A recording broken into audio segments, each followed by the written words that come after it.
Tucson, it's Wildcat Wednesday on 1290.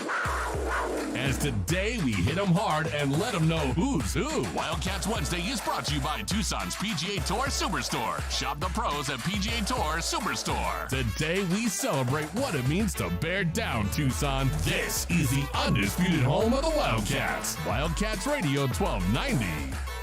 I like the entrance music for Wildcat Wednesday. Hello again, everybody, and welcome to the program. Rich Herrera, the Dragon Ball, and you hanging out on a Wildcat Wednesday. So what do we have planned for you on Wildcat Wednesday? We talk about the tradition. We talk about the student athletes, the alum.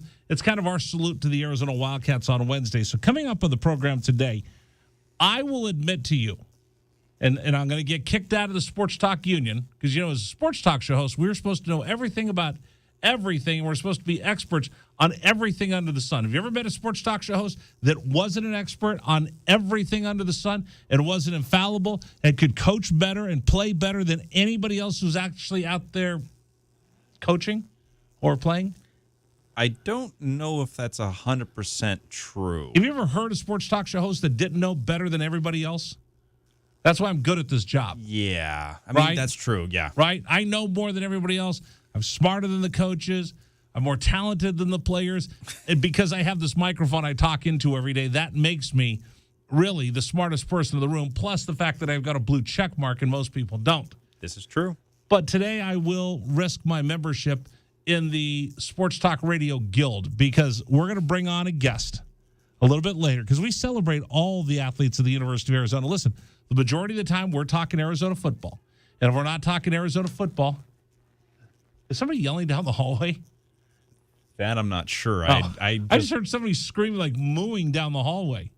So anyway, if we're not talking about Arizona men's basketball, we're talking about Arizona football. We're not talking about Arizona football. We're talking about Arizona women's basketball.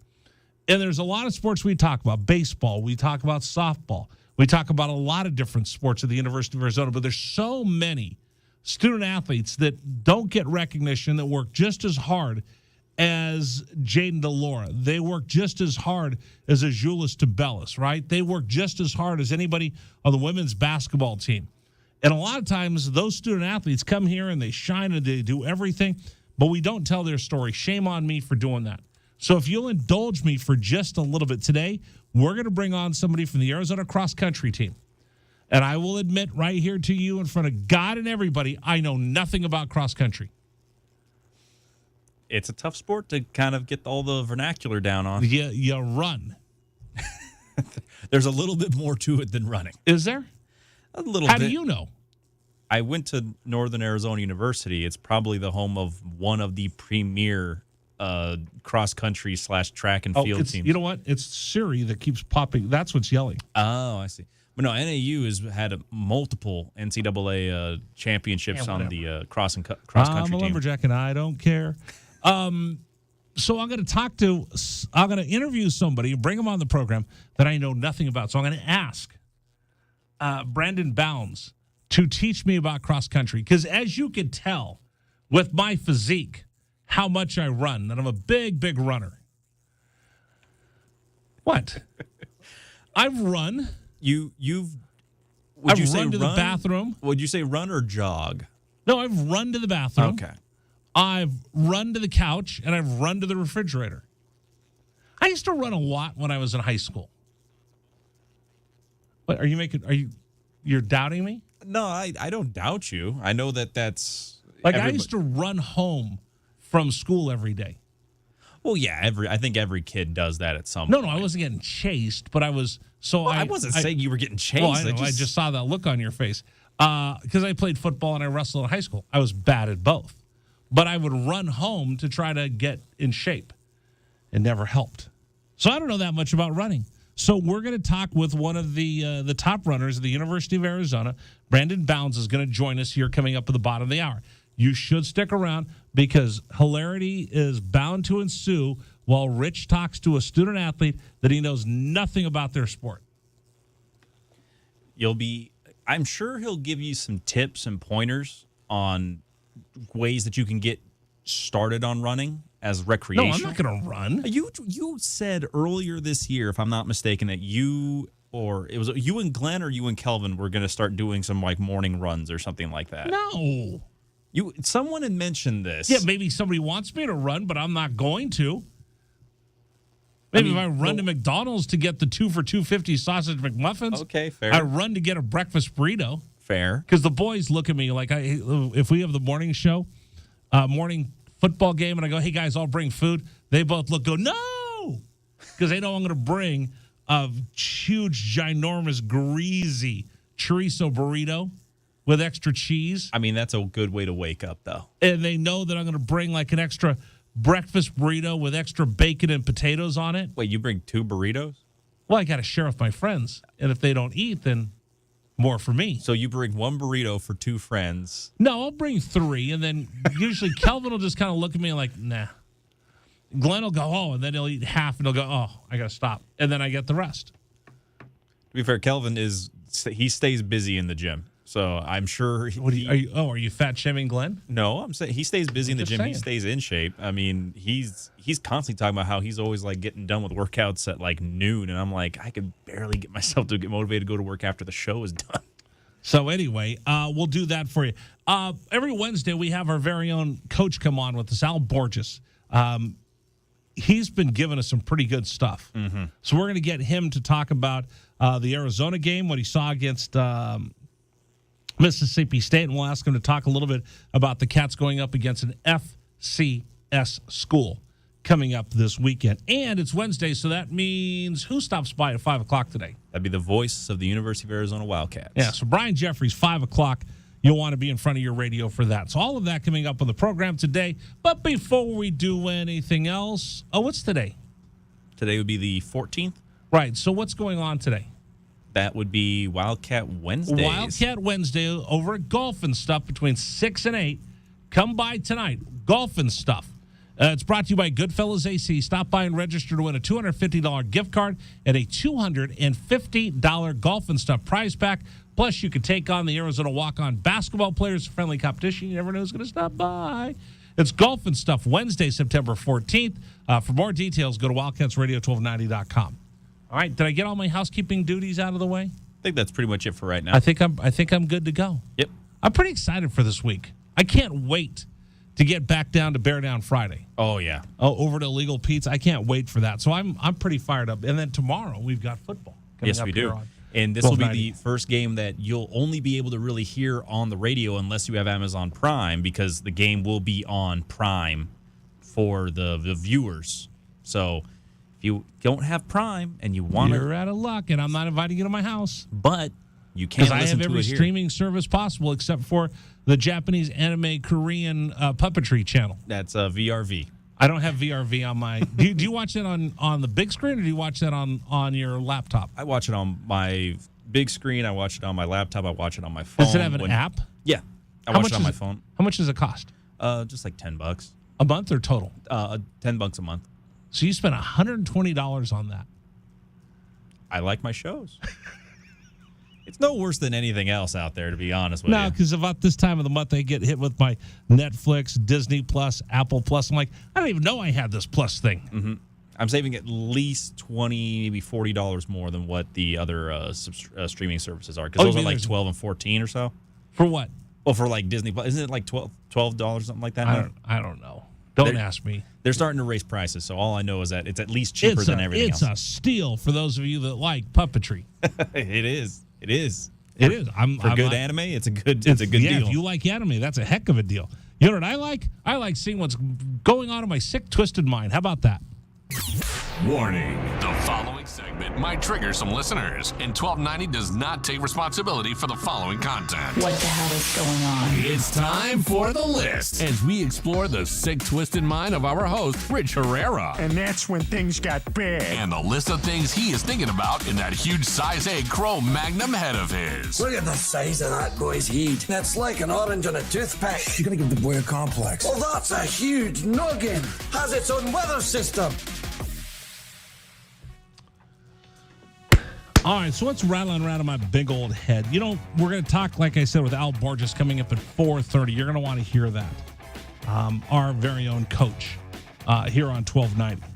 But I was thinking about this as the Cats get ready to take on North Dakota State. And I'm wondering how many people understand what's going to happen this weekend at Arizona Stadium. They're going to have a boatload of people showing up in green and gold if you're the Bison fans from North Dakota State. Why? This is their Super Bowl. Let me put it to you this way. You know how when Arizona rolls in at basketball, everybody gets geeked up that Arizona basketball gets everybody's best shot? Well, guess what? Guess what? Arizona's going to get their best shot. North Dakota State University is going to give Arizona their best shot. Why? Because it's their Super Bowl. It's the biggest game of the season. They haven't been able to play a football bowl subdivision team in 6 years. They were supposed to take on Oregon a while ago. That got washed out because of COVID. So, Dragon Ball, do you understand the FCS versus FBS? It's the only way that I know it. That's just rhetorical. Say, no, Rich, please explain it to me. I don't know that. No, I don't either. So you explain it to me. No, I'm just saying. Football bowl subdivision. Those are the teams that are eligible to play in college football postseason bowls. Pac-12, Big 10, Big 12, ACC, and SEC, plus the Mountain West and some of those other smaller conferences. So we have the Group of Five, we have the Power Five, right? Those make up the football bowl subdivision, FBS. And then what you have is you have Division I college football championship series teams. And those are the ones that play for that national championship that they have a tournament for at the end of the year. Now, the best of that is North Dakota State and the Bisons. They are the best of the best in the football championship series. Now, we've seen some teams from the FCS take a bite out of the FBS. They're like the little brothers of college football. And whenever little brother gets to get in there against big brother, you know what they want to do? They want to punch him in the face. Come on. If you had a little brother and he finally felt like, I can bow up and I'm going to flex on you, and he gets a little too big for his britches, and he comes out and you guys get into a fight, what's he do? Oh, does he start throwing punches as hard as he can? And every once in a while, little brother's going to knock you out because he's going to land a shot and he's going to drop you.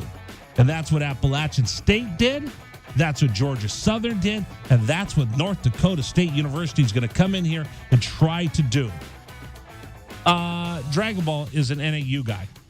We know that. We don't hold that against you. He's a lumberjack. He doesn't care. He sleeps all day in his underwear.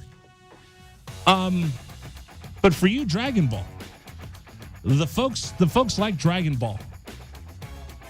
The folks like Dragon Ball that went to NAU, they can hold that on their mantle that they beat the Arizona Wildcats at Arizona Stadium. Mm-hmm. They probably made T-shirts. There's probably posters. You know how when you go around Tucson, you go to bars and restaurants, they have all the Arizona Daily Stars, the old Tucson citizens from when Arizona won the national championship, or their trips to the Final Four, and they frame them and they put them up on the wall. Yes. I can almost guarantee you in Flagstaff that they're doing the same thing.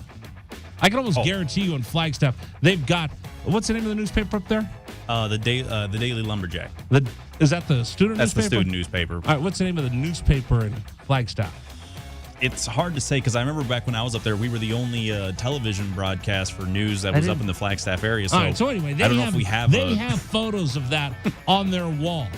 And if you're North Dakota State University, you look around and go, I think we're 9-3 against FBS schools. Mm-hmm. We're 9-3 against the FBS. We're 6-0 our last 6 opportunities.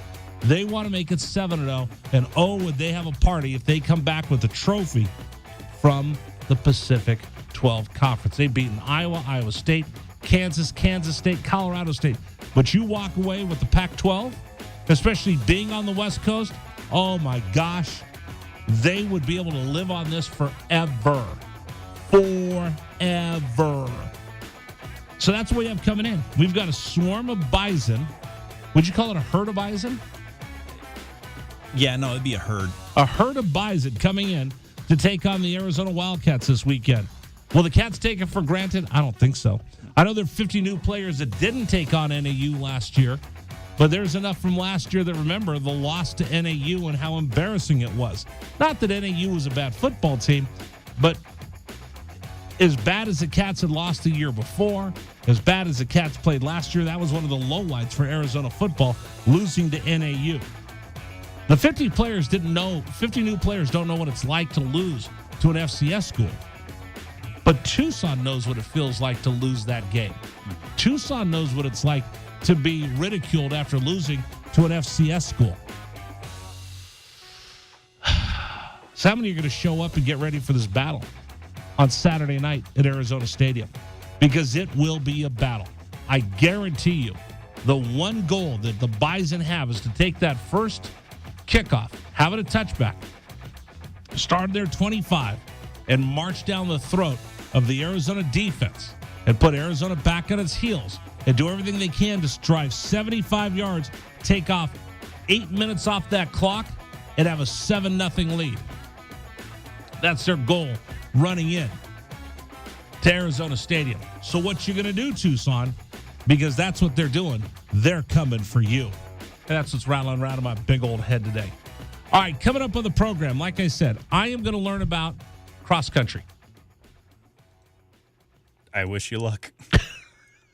What, you're not going to jump in and help me? Oh, no, I'll know a couple of things about it, but definitely not to the extent that our caller will definitely know, because, again, he lives it, basically. All right, we're going to ask that as well. By the way, he's from Flagstaff. Yeah.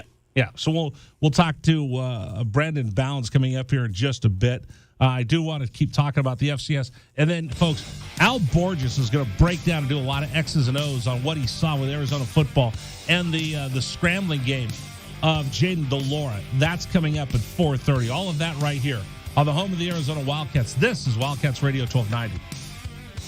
This is the Rich Herrera Radio Show. Now streaming on Facebook Live and YouTube at Wildcats 1290 and our website, wildcatsradio1290.com. Terry crosses middle, handed to Matherin between the rings. Over for Creasa. Checked by Campbell. High screen from Koloko. Creasa around it, drives right. Throw it for Koloko, who slams it down for two. Lamb set. And the pitch to Susak, driven out towards right field. That is going to get down for a base hit and go all the way to the wall. Casagrande headed for third. They're going to wave him around. He's coming home, and the Wildcats have tied it up.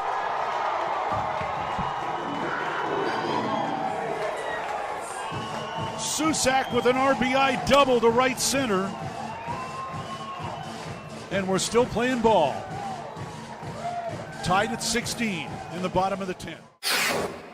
Shot blocked by Koloko, who grabs it out of the air. Ahead to Dalen Terry, Arizona with the ball, minute 30 to go, and a 6-point lead. Juzang working right, drives to the bucket, put up, blocked by Koloko, grabbed by Larson. Arizona ball, 38 seconds left. For Bernard, goes right, blocked by Ballo, grabbed by Matherin. Arizona ball, 22 seconds left. Campbell down for the Bruins, throw it out to Riley. He'll shoot the three, blocked again by Koloko. Ballo grabs it, it's over. Championship to Tucson. Hey, sports fans, it's Rich Herrera. Thank you so much for tuning into our stream. We'll be back in just a bit. Until then, how about some Arizona Wildcat highlights? Fourth down and less than a yard. Trojans will go for it in a tie game. Slovis out of the shotgun. Step to his left. Step the handoff. Into the backfield and drop. No gain, loss on the play. Cats take over. That's a huge play by Arizona. Explosive play in the backfield that time. Shot blocked by Koloko, who grabs it out of the air. Ahead to Dalen Terry, Arizona with the ball, minute 30 to go, and a 6-point lead. Juzang working right, drives to the bucket, put up, blocked by Koloko, grabbed by Larson. Arizona ball, 38 seconds left. For Bernard, goes right, blocked by Ballo, grabbed by Matherin. Arizona ball, 22 seconds left. Campbell down for the Bruins, throw it out to Riley. He'll shoot the three, blocked again by Koloko. Ballo grabs it, it's over. Championship to Tucson.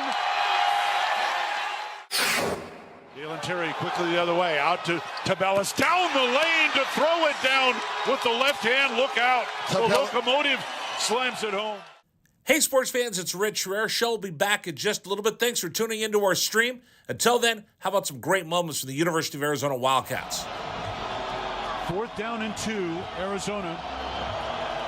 Down 14-0. Wildcats on fourth down this year are 12 of 20. Offset backfield. Plummer to throw the ball, looking, throwing towards the back of the end zone, and it's hot! Touchdown, Arizona! Oh, did they need that? My goodness, Booby Curry had to leap in the air to take the ball over the top of the defender, and the Cats are on the board. ASU with the ball, down by 11, 3 have to go. Steal by Koloko. He's going to drive the other way and slam it home, and foul by Lawrence. Why Lawrence contested the big man, Christian Koloko, with defensive steal and flush. Lawrence picks up his third foul. Big guys love to play point guard. Koloko looked like one driving down that was from mid-court. 3-point lead again for TCU. Down to 30 seconds left. Matherin with the ball for the Wildcats. Matherin around a Koloko screen, picked up by Lampkin. Go outside for Koloko. Feed it to Terry, right corner. Terry can't go baseline. Circles back out top to Matherin.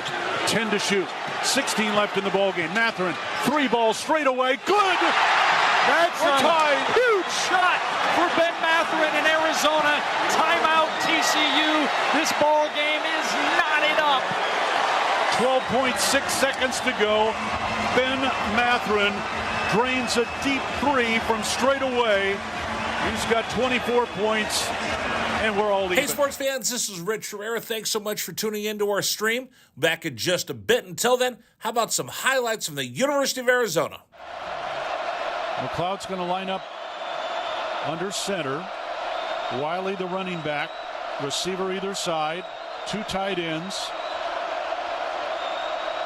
Oregon, 5-man front. They shift. Play fake, rolling right. McLeod looking to throw. Going deep. Down, trying to find Berrios. Makes the catch inside the 25-yard line. Still loose inside the 15. First down, Arizona. What a play by McLeod. He was smacked, but he had the presence of mind to know where Berryhill was. He threw the ball. He underthrew the ball, and Berryhill was looking back at it and made a great play on the ball. An amazing play by Jordan McLeod. Brown will take the snap a yard deep in the end zone. Straight back to throw. Has some time. Steps up in the pocket. The Wildcats have got him for a safety. Second safety Arizona has recorded this season. It's a 24-12 ball game, and the Cats will get the ball. That's big Pulling time. on the field is a safety. Yes, that's big time by Arizona. That time defense did a great job of just closing the pocket. Herrera on Wildcats Radio 1290. It's the Rich Herrera Show on a Wildcat Wednesday. This is the home of the Arizona Wildcats. Don't forget, Arizona football coming up this weekend. The biggest and best pregame show in the Pac-12. Myself, come on, who else would you rather have hosting the show? Glenn Howell, Arizona Letterman, and the captain, Kelvin Efon, of arguably the greatest football team to ever take the field for the Arizona Wildcats. We'll be on the air with you at what time, Dragon Ball? Remind me. 10 a.m. 10 a.m. We'll be on the air with you at 10 a.m. for the 2:30 game. 10 a.m. We'll begin the broadcast. We'll be live at the ball. We'll be back out in our normal spot down towards Campbell, next to what we think affectionately have been calling the paper clips. There's like some artwork out there. It's got a name. Kelvin looked at it last year. I don't remember what it is, but it looks like paper clips or laundry clips? Laundry pins. Laundry pins. Yep. So we'll be next to the Clothespins, laundry. basically, yeah. Next to the clothespins on Campbell. So come by, join us. We'll be on the air with you at 10 a.m., counting down to the 2:30 kick. Arizona taking on North Dakota State University. Game kicks off at 8 p.m. Number for you to join us, 520-848-1290, 520-848-1290. Let me take some telephone calls. Where do I want to start, Dragon Ball? How about we go to line 3? Keith on line 3. Keith, welcome. You're on Wildcats Radio 1290. How you doing, buddy? Keith, what's up? Bear down. Bear down, Keith. What do you got for me? I want everybody to understand one thing. Mississippi State, SEC team, yes, we lost. But I want you to think, and I know people are thinking, oh my God, this is SEC, and we didn't have a good showing. I thought we still had a pretty decent showing, I'm not saying we did our best, but we had a decent showing. Keith, for a team that had a lot of mental mistakes, a lot of physical mistakes, a lot of turnovers, they were still right in that ball game. That was a winnable ball game. You cleaned some of that stuff up. You competed with Mississippi State. I'll tell you this, Keith, to be candid with you, last year Mississippi State would have beat the Cats by 35. And it wouldn't have been that close. I agree with you, but what I want to caution Arizona fans, don't sit here and think, oh, my God, and I'm not predicting this, and I'm praying it doesn't happen.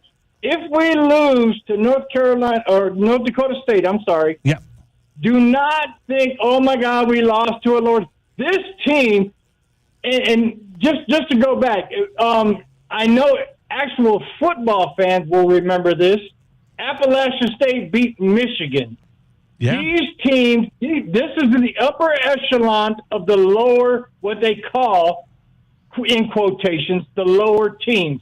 These boys can, mind you, the quarterbacks that came out of this school, Trey Lance, Carson Wentz. These guys are coached up very, very well. This is going to be a game. We need all the support we can get. Keith, this is going to be a fist fight because North Dakota State, yes, you talked about Carson Wentz went there. You talked about Trey Lance. You think of, two guys with big arms. North Dakota State's going to run the football. They're going to try to play bully ball. They're going to try to impose their will upon the Arizona Wildcats. They run the ball 70% of the time. Tomorrow we'll have one of their broadcasters on with us at 4, and he's going to break down North Dakota State. But from the scouting reports that we've seen and the videos we've seen, they plan on running the football. So it's going to be up to Bars up front. It's going to have to be Eccles filling. It's going to be Gunnar Maldonado is going to have the game of his life because he's going to be filling. Christian Young's going to be filling gaps. It's going to have to be Jalen Harris continuing to play well because they're going to attack that front of the Arizona Wildcats, and they're going to try to impose their will and run the football, and they're going to try to bully you. That's what they do. They play bully ball. I think this is a great test for the Arizona Wildcats, but you're right, Wildcat fans, you better get ready because this is a team that's walking in here, Keith, with ill intentions, and they're walking in here trying to come back with a big trophy to put up on their mantle, and it's called Arizona. Well, let me tell you something, my friend. You use the term fist fight. The Wildcats better bring bare knuckles or brass knuckles because this is not going. It's not going to be easy. This is not going to be easy at all. And this is honestly, and I give Coach Fish, and I give the athletic department credit for scheduling these kind of games. You can't build character unless you take on people with character. Well, I tell you, that's a fact. We found this out because a lot of these FCS schools. So Marshall, right? Marshall went out and just beat Notre Dame and got $1.4 million to roll into South Bend and beat them. So I actually asked Jed Fish. I asked Dave Hickey about this yesterday. Who scheduled North Dakota State? Because it's kind of a no-win. If you beat an FCS school by 3 touchdowns ago, well, you're supposed to beat them. But these FCS schools don't know that they're supposed to come down here and lay down and get beat and take their paycheck and go home to fund the rest of their athletic department. North Dakota State does not schedule this game thinking, all right, we're going to take on Arizona and we'll just be happy to take a paycheck. This game was actually scheduled. Rich Rod put this game on the schedule. He wanted to take on an FCS school, so he's looking around. He found North Dakota State University. This is a game that Rich Rod had scheduled 5 years ago for the Cats to play. Yes. Yeah, and I challenge Wildcat fans. You go online and you look up North Dakota State's past. These guys are national champions. They're not national champions for no reason. Hey, game day goes up there. Exactly. This is a team. This is a school who prides themselves on not backing down from anybody. They don't care who they play. They don't care who they have to go up against or who they have to beat. All they know is I have a game on Saturday, you against me, and guess what? They think we're coming out on top. I honestly don't think they're going to do it this Saturday. I'm 100% behind that, but I'm going to tell you something. This, honestly, in a roundabout way, if you really look at the histories of the schools we faced last week and this week, I think North Dakota State has more of a storied background than Mississippi State. I think they are. These are kids I think it is a special program that do a lot of interesting things. Hey, Keith, I got to run, brother. Thanks for the call. Hey, quick reminder: today's program is brought to you by QC Kinetics. You know what? Summer's over, but you're still sitting there in that chair going, I'd like to go out and go for a walk, but my back hurts, my knees hurts, my hips. Stop it. Come on, get out and live life. Call QC Kinetics today. You put it off long enough. How long have you just been watching everybody else run around and do things? How long have you watched everybody else going out there to the park or going out there playing golf, and you're still sitting there? Do yourself a favor. Call QC Kinetics today. Their new cutting-edge regenerative treatments with no drugs, no downtime, no surgery. This is the new way to deal with joint pain. Regenerative medicine uses highly concentrated healing properties from your own body to restore and repair damaged joint tissue. QC Kinetics is the nation's leader in this exciting breakthrough natural approach to eliminating joint pain. Call right now. Don't assume the old ways of dealing with pain are the only ways. Call QC Kinetics today and stop putting it off. Call right now for a free consultation. 520-497-4955. 520-497-4955. QC Kinetics. Here's the number. 520-497-4955. That's 520-497-4955. Located Academy and Orange Grove. One more time. 520-497-4955. 4955. All right, coming up, I am going to get a lesson. I'm going to get a lesson in cross country. You want to do that now, or you take a quick break? We'll take a quick break. When we return, Brandon Bounds, student athlete, University of Arizona, one of the best long-distance runners in town, will teach me about cross country. That's coming up next here on 1290.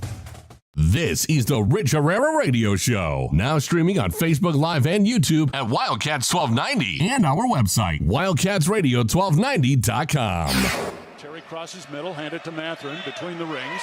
Over for Creasa. Checked by Campbell. High screen from Koloko. Creasa around it, drives right. Throw it for Koloko, who slams it down for two. Lamb set.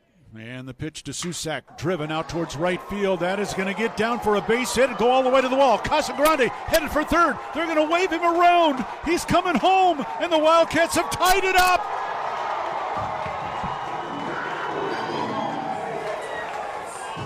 Susak with an RBI double to right center. And we're still playing ball.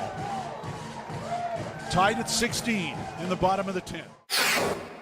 Shot blocked by Koloko, who grabs it out of the air. Ahead to Dalen Terry, Arizona with the ball, minute 30 to go, and a 6-point lead. Juzang working right, drives to the bucket, put up, blocked by Koloko, grabbed by Larson. Arizona ball, 38 seconds left. For Bernard, goes right, blocked by Ballo, grabbed by Matherin. Arizona ball, 22 seconds left. Campbell down for the Bruins, throw it out to Riley. He'll shoot the three, blocked again by Koloko. Ballo grabs it, it's over. Championship to Tucson. Hey, sports fans, it's Rich Herrera. Thank you so much for tuning into our stream. We'll be back in just a bit. Until then, how about some Arizona Wildcat highlights? Fourth down and less than a yard. Trojans will go for it in a tie game. Slovis out of the shotgun. Step to his left. Step the handoff. Into the backfield and drop. No gain, loss on the play. Cats take over. That's a huge play by Arizona. Explosive play in the backfield that time. Shot blocked by Koloko, who grabs it out of the air. Ahead to Dalen Terry, Arizona with the ball, minute 30 to go, and a 6-point lead. Juzang working right, drives to the bucket, put up, blocked by Koloko, grabbed by Larson. Arizona ball, 38 seconds left. For Bernard, goes right, blocked by Ballo, grabbed by Matherin.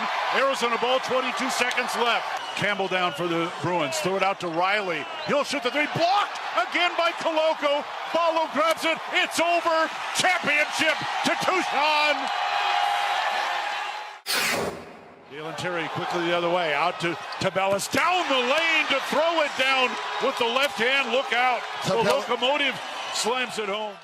Hey, sports fans, it's Rich Herrera. Show will be back in just a little bit. Thanks for tuning into our stream. Until then, how about some great moments from the University of Arizona Wildcats? Fourth down and 2, Arizona. Down 14-0. Wildcats on fourth down this year are 12 of 20. Offset backfield. Plummer to throw the ball, looking, throwing towards the back of the end zone, and it's hot! Touchdown, Arizona! Oh, did they need that? My goodness, Booby Curry had to leap in the air to take the ball over the top of the defender, and the Cats are on the field. ASU with the ball. Down by 11, 3 to go. Steal by Koloko. He's going to drive the other way and slam it home. And foul by Lawrence. Why Lawrence contested the big man, Christian Koloko, with defensive steal and flush. Lawrence picks up his third foul. Big guys love to play point guard. Koloko looked like one driving down. That was from Who's Who. Wildcats Wednesday is brought to you by Tucson's PGA Tour Superstore. Shop the pros at PGA Tour Superstore. Stand up and show your Arizona pride today, Tucson. This is the undisputed home of the Wildcats. Wildcats Radio 1290. All right, it's Wildcat Wednesday. On the program on Wednesdays, we talk about what it means to be a Wildcat, what it means to bear down. We talk with student athletes. We talk with alumni, coaches, and we try to talk about the entire athletic department at the University of Arizona. So we're going to run out to our guest hotline. And I'm telling you, folks, I am doing this without a net. I am performing today without a net, without safety goggles, a helmet, a harness, any type of personal protection equipment, PPE. Is that what it's called? I believe it'd be PPE. Yeah. And I have no PPE on right now, and I'm going out there and I'm just diving straight down. I'm just going straight down the rabbit hole. Dive.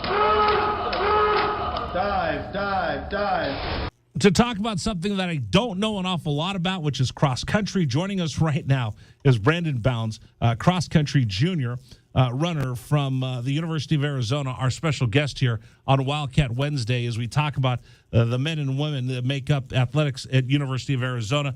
Brandon, thank you very much for joining me today. How are you? I'm doing well. Thanks for having me. All right, you got to help me out here. So I've covered a lot of sports. I've done everything from MMA, football, basketball, baseball, golf. I've never covered cross country. So I need a little tutorial if you don't mind. Yeah, of course. So the basics, in high school, typically a 5K race, which is about 3.1 miles. In college, the men jump up to 8K for most of the season, which is just under 5 miles, and then 10K towards the postseason, and women run the 6K. So it's a 7-man or women team, top 5 score. So the scoring works as whatever place you are in the race, that's the score, and lowest score wins added of those top 5 runners. Okay. So how competitive is it to make sure that you're one of those 7 that get to run? Are there challenges every week? Definitely. I mean, just like any other sport, you're fighting for your spot, and but it doesn't take away from how much of a team aspect we still have, which a lot of people think of running as a very individual sport, but right. That's the part that I love cross country. I would say even a little bit more than track. It's definitely more of a team feel as opposed to running out there by yourself. Okay, right now I am getting a lesson in cross country from Brandon Bounds, our guest here on Wildcats Radio 1290, the junior cross country runner who also competes in indoor and outdoor track for the University of Arizona, mainly outdoor track, and we'll talk about all the differences and nuances between that. So when there's 7 people out there, the top 5 will score for the team. How competitive is it to make sure that if you're going to be the 7 that get out there to run, that they're using your score, because you don't want to be the 6th and 7th person, right? Definitely. I mean, there's definitely more focus on the scores, but that doesn't mean anything against 6th and 7th guy. They have just as important as a job, because every person that they can get ahead of, especially if a 6th or 7th man can get ahead of another team's 5th man, you're adding points to their scores.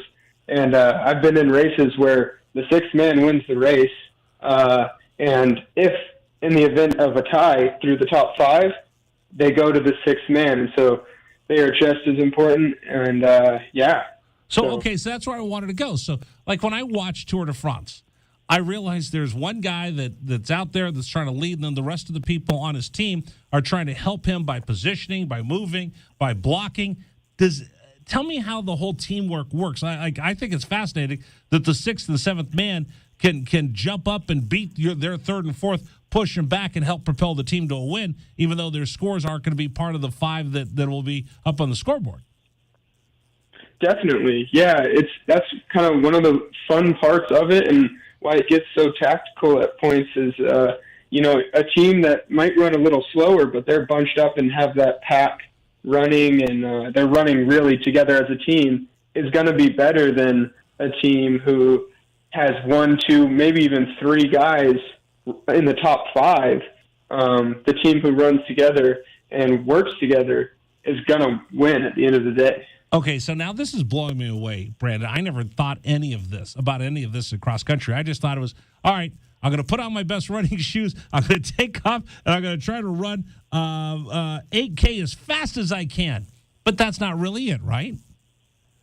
Definitely not. Yeah, there's a lot of tactics that go into it. Our coaches come up with great plans for every race. Every race is a little different based off of course, conditions, who you're racing against. Okay, give me an example. Give me an example of how the last race you set up, and it was a little, and the tactics were a little bit different depending on where you were. Exactly. Yeah. So our last race, we were up in Flagstaff, which is actually my hometown. So it was right. Nice You went to Northland Prep, right? Yes, sir. Okay. Yeah, that's exactly right.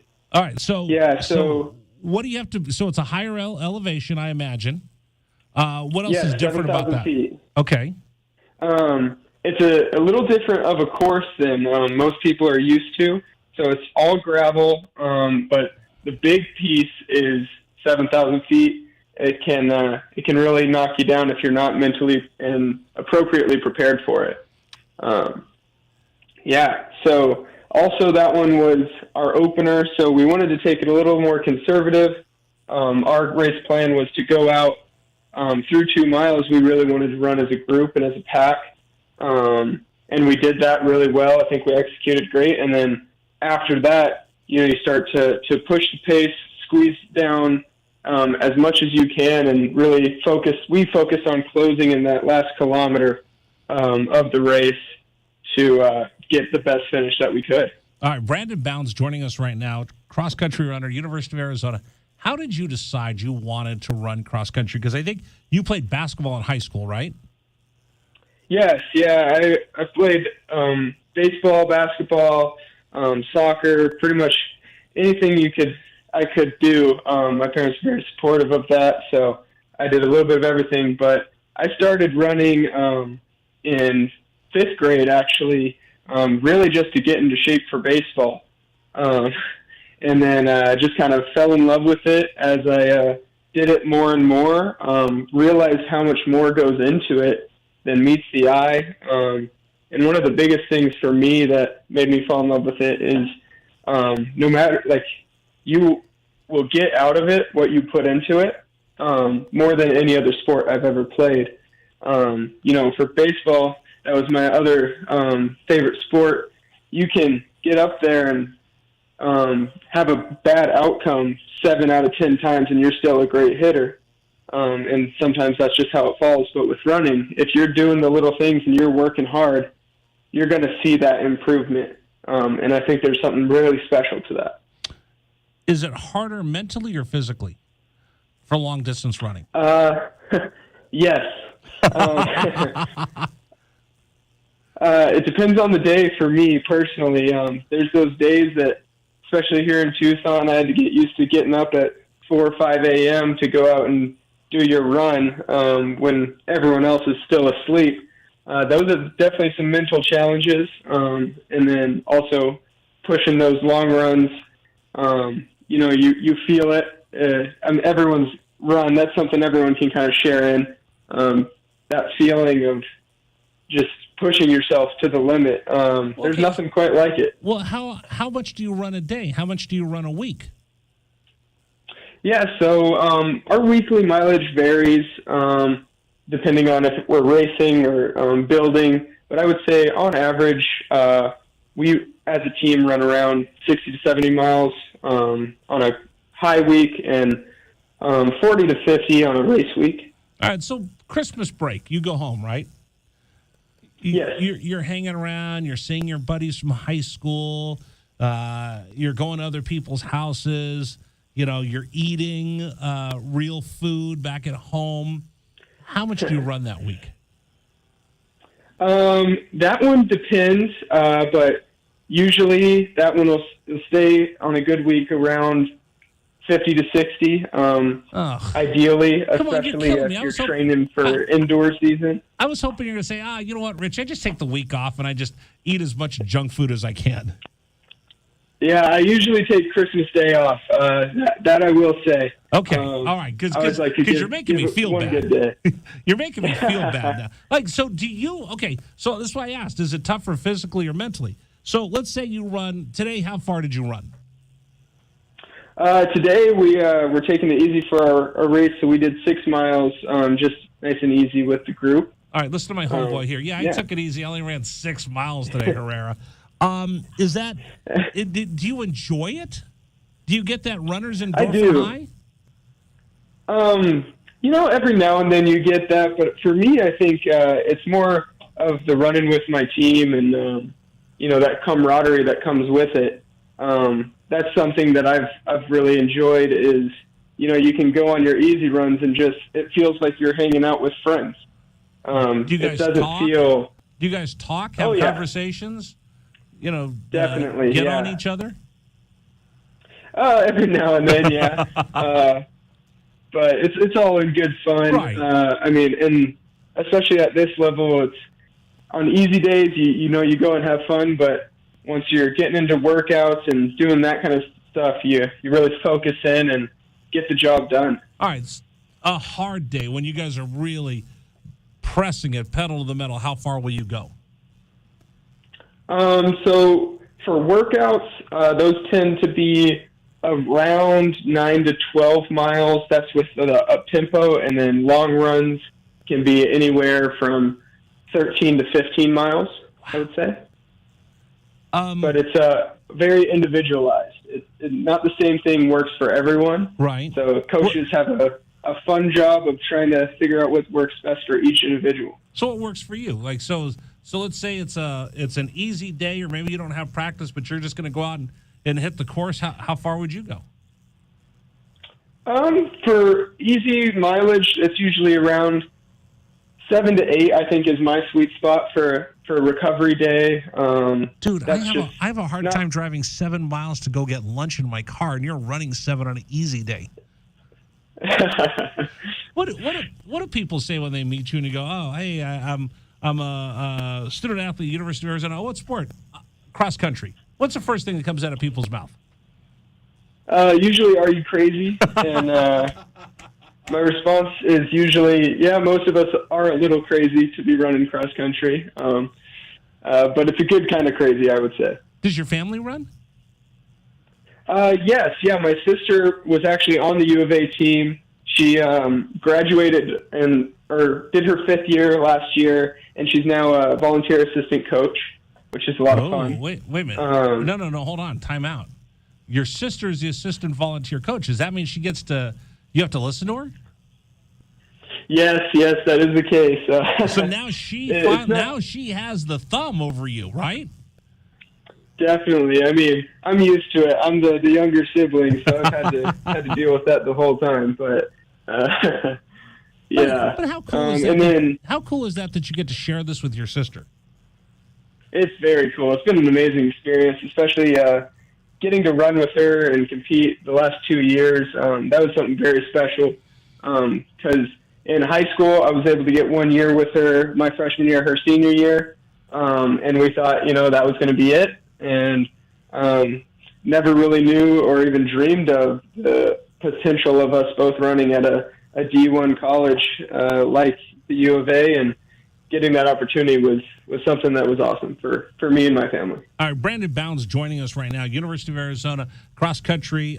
He also runs track. Okay, so this is something I'm wondering.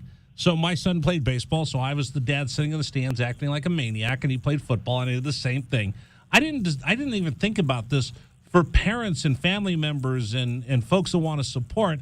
I went out to an Arizona golf tournament, and I didn't realize the parents just stand there and they walk the course of their kids as they're watching them play. How do fans and your parents and supporters watch a cross-country race? Yeah, so a lot of courses, they tend to do loops, which is good, especially the the spectator-friendly courses. So my dad jokes that sometimes he gets a better workout in than I do, running around the course trying to catch me run by as many times as he can. But especially up in Flagstaff, that's kind of the center of cross country. They get rowdy up there for cross country.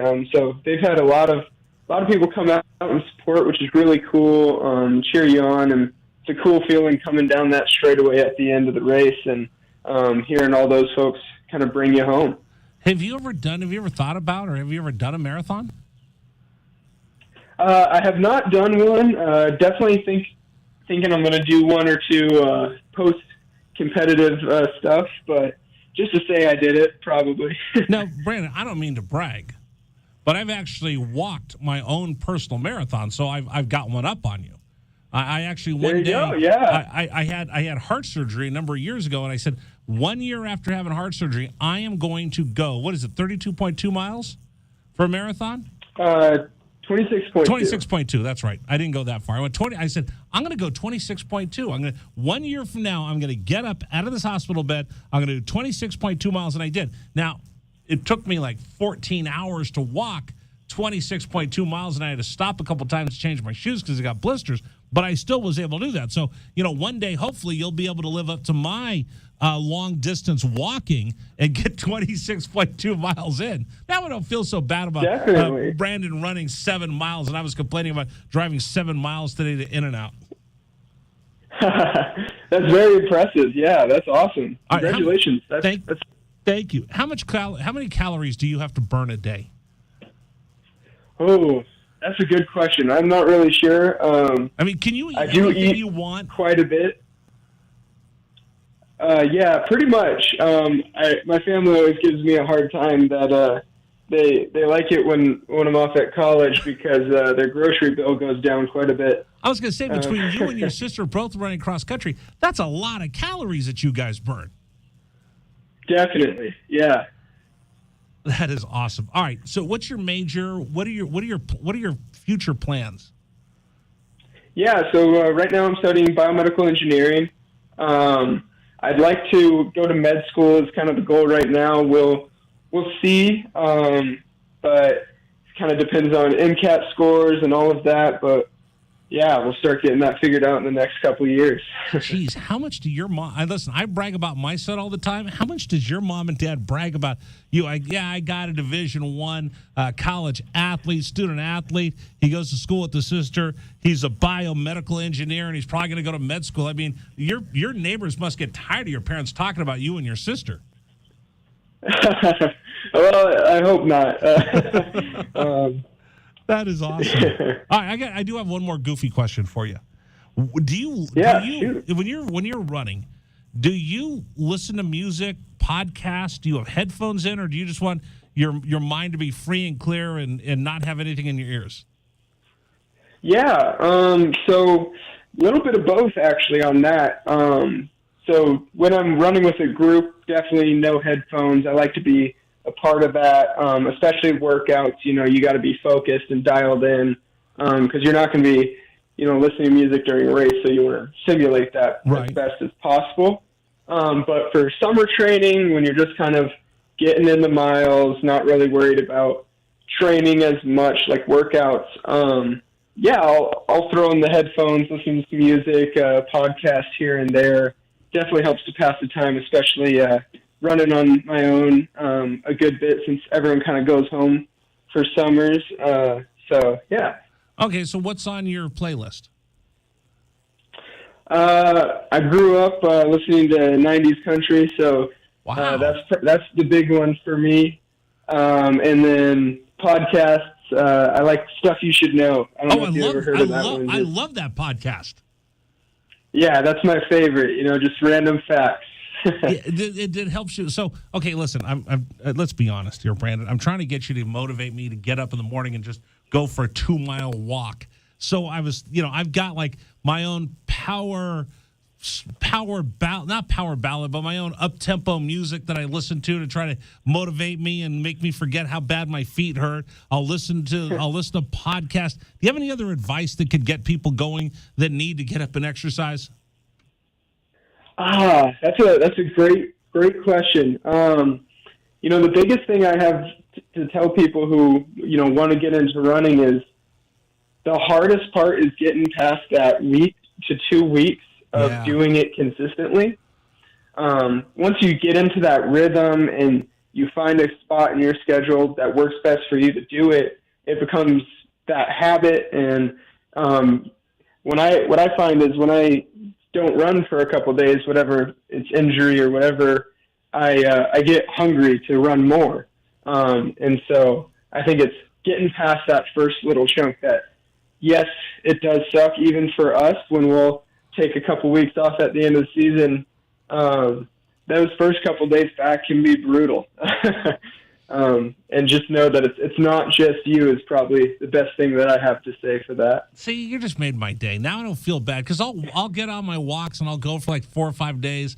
And then for whatever reason, I can't work it into my schedule, and then I'll forget it the next day. And then I look up like, oh, man, it's been about 2 months since I tried to walk. I got to go again. So I have a hard time getting past that 5, 6, 7 day mark. Definitely. Yeah, that's the hardest part. All right. The student-athlete experience, University of Arizona, what's that like for you? It's been nothing short of amazing for me. It's one of the greatest decisions I think I've ever made. Is coming here, and I know everyone's so supportive. The resources that they have for us is just spectacular. They really just want you to succeed. And I know they say it a lot, but on and off the field, I feel supported so well with Cass Academics, with the advisors we have. Coaches are always supportive of class schedules, and we'll work around that for you. Yeah, it's been amazing. The gear that you get for Arizona. Oh gosh, yeah, Nike Christmas. You can't beat it. Yeah, I mean that's pretty good. And then like you said, the CATS program, and again, being a biomedical engineer, you probably got to bust your tail as much as you run just to keep up in your classes, right? Definitely, yeah. I've had some late nights, and some nights that my trainers are probably not too pleased with the amount of sleep I'm getting, but I try my best, and that's all you can do, That is outstanding. One last thing. We ask everybody this on Wildcat Wednesday, whether they're an alum, student athlete, a coach. What does it mean to you to bear down? I think that's when it gets hard, when the going gets tough, get tougher kind of mindset is what it really means to me, but also just being there for your teammates when they're going through those hard spots has been a big part of the Wildcat experience. Our team has gone through lots of ups and downs, but I've still made lifelong friends in my teammates just because we've been through so much. And so I think bear down is just that camaraderie and getting tough by working together and getting through it. I got to imagine the rallying cry of bear down. There's never been a sport that's more appropriate than cross country and long distance running when your legs start aching and your feet start hurting and you're having a day and you have to grind through and you got to find that extra gear to finish off strong. Yeah, exactly. It is a perfect representation for our sport. I love it. Yeah. All right. Well, hey, will you do me a favor? We got to get you back on the program again as the season goes through. Because again, my goal was I know you work just as hard as all the student athletes at the University of Arizona. And there's a lot of times where, we'll talk a lot of football, we'll talk a lot of basketball, a lot of baseball and softball. But I want to make sure that we're able to shine the spotlight on all the programs across campus of the University of Arizona. So I'm very, very grateful for you, Brandon, coming on the program with us. And I hope that you'll come back on again and give me some more motivation. Anybody you want to say hi to while we have you on? Is anybody listening?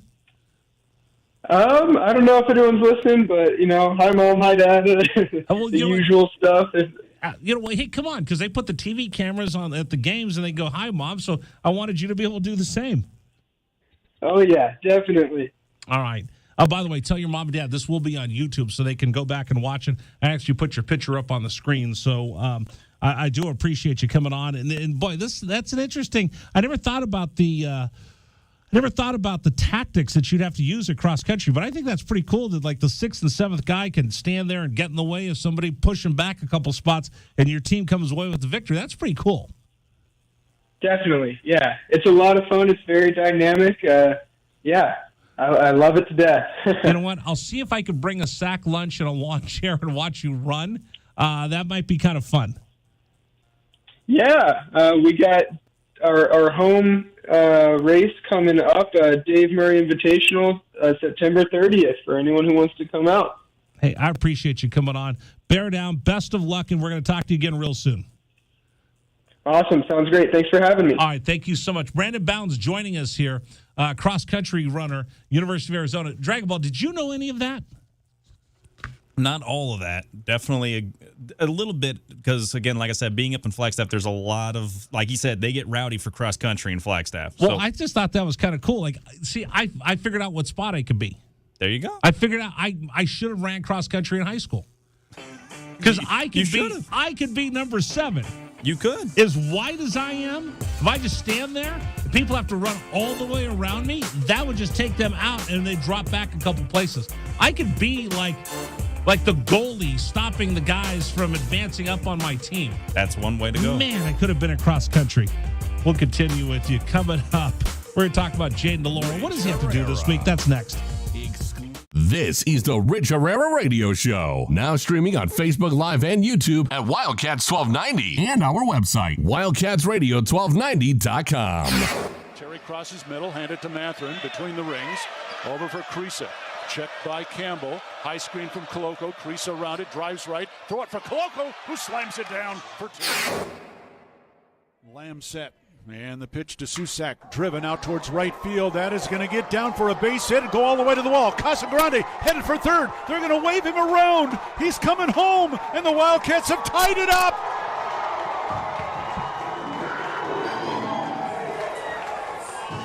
Susak with an RBI double to right center.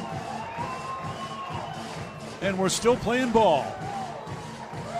Tied at 16 in the bottom of the 10th. Shot blocked by Koloko, who grabs it out of the air. Ahead to Dalen Terry, Arizona with the ball, minute 30 to go, and a 6-point lead. Juzang working right, drives to the bucket, put up, blocked by Koloko, grabbed by Larson. Arizona ball, 38 seconds left. For Bernard, goes right, blocked by Ballo, grabbed by Matherin.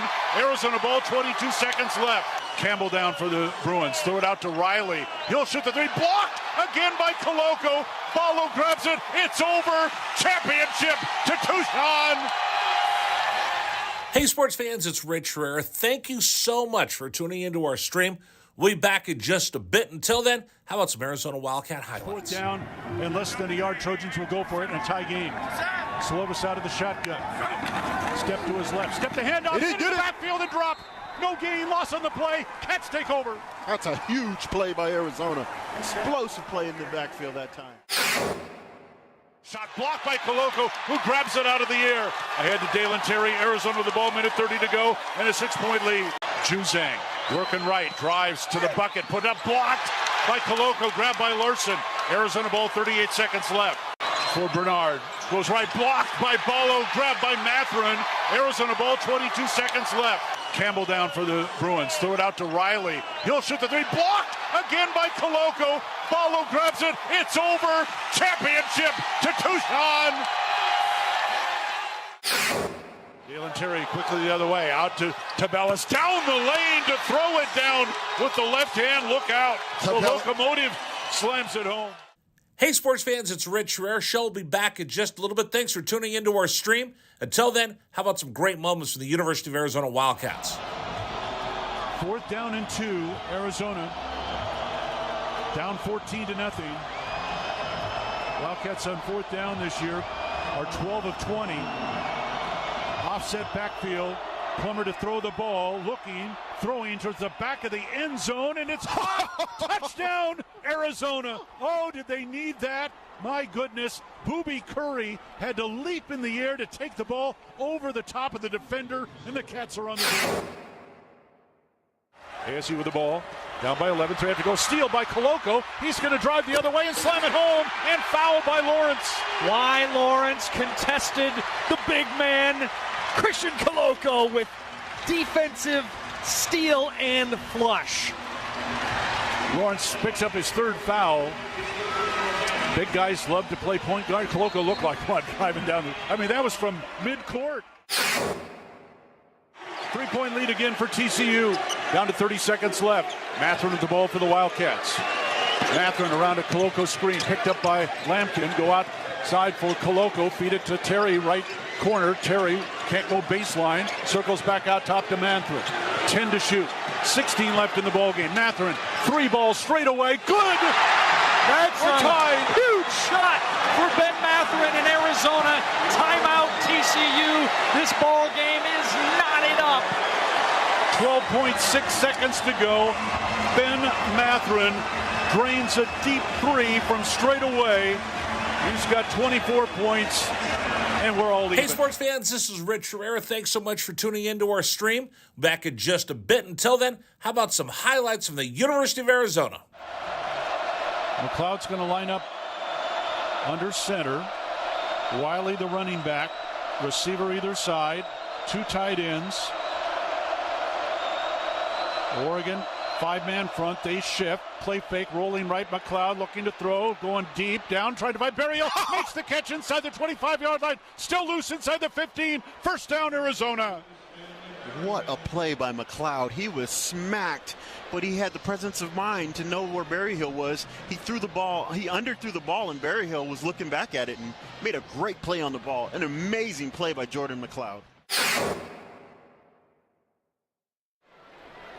Brown will take the snap a yard deep in the end zone. Straight back to throw. Has some time. Steps up in the pocket. The Wildcats have got him for a safety. Second safety Arizona has recorded this season. It's a 24-12 ball game, and the Cats will get the ball. That's big Pulling time. on the field is a safety. Yes, that's big time by Arizona. That time defense did a great job of just closing the pocket from the inside, and then the pressure on the outside by Abear. They just got him. They just got there. They won their blocks that time. Excellent job by Arizona defense and really changing the momentum of this game.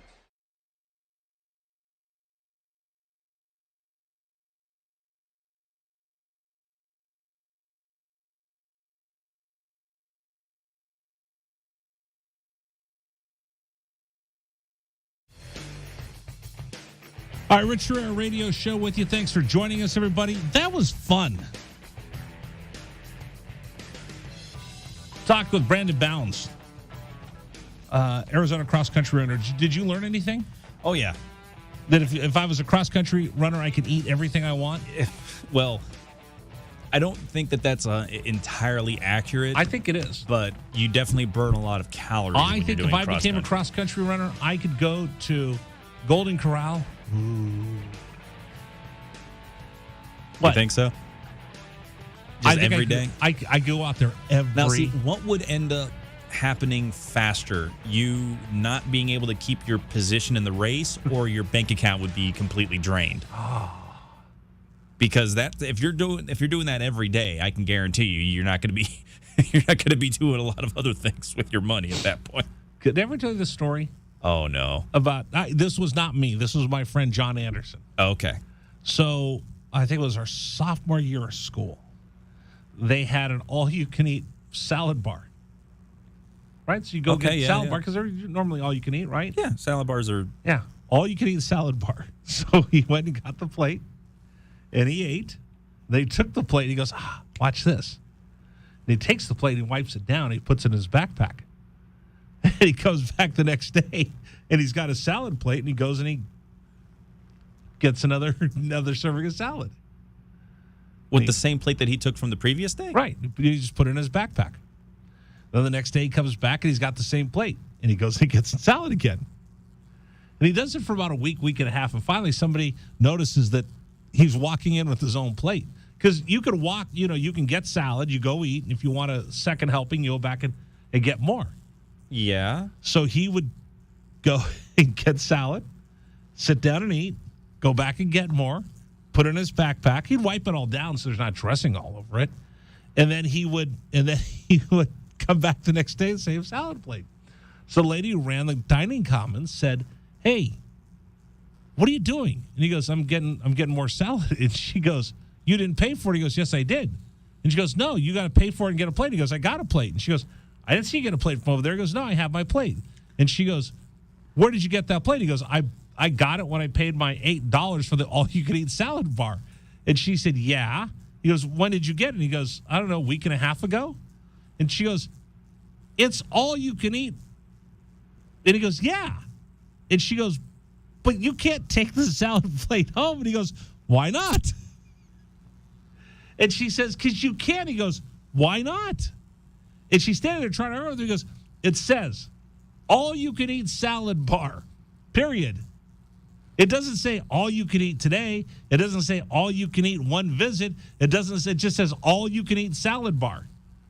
And she goes, "Son of a gun." I mean, that's still theft, though. You're still stealing the plate. I didn't do this. John did it. Oh no, that's what I'm saying. What plate did he steal? He stole the plate from the dining area. No. It was a paper plate.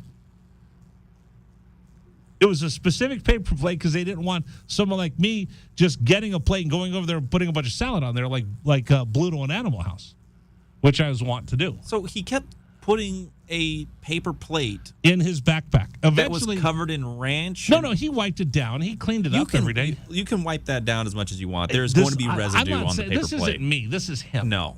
This isn't me. This is him. There is some sanitation issues that I have with that, not to mention. You should see the fraternity house that we lived in. It was disgusting. I'm sure, but at the same time, it's just like you spend almost... The fraternity house we lived in was so bad that I am not kidding. Rich, it's more that you're spending almost $200 or something on books, and you're putting a paper plate covered in ranch and crouton dust, and you're putting it next to those expensive books. And then he got a big Ziploc bag, and he put it in the Ziploc bag to keep the plate fresh. Okay, so he's at least putting the plate in a Ziploc bag.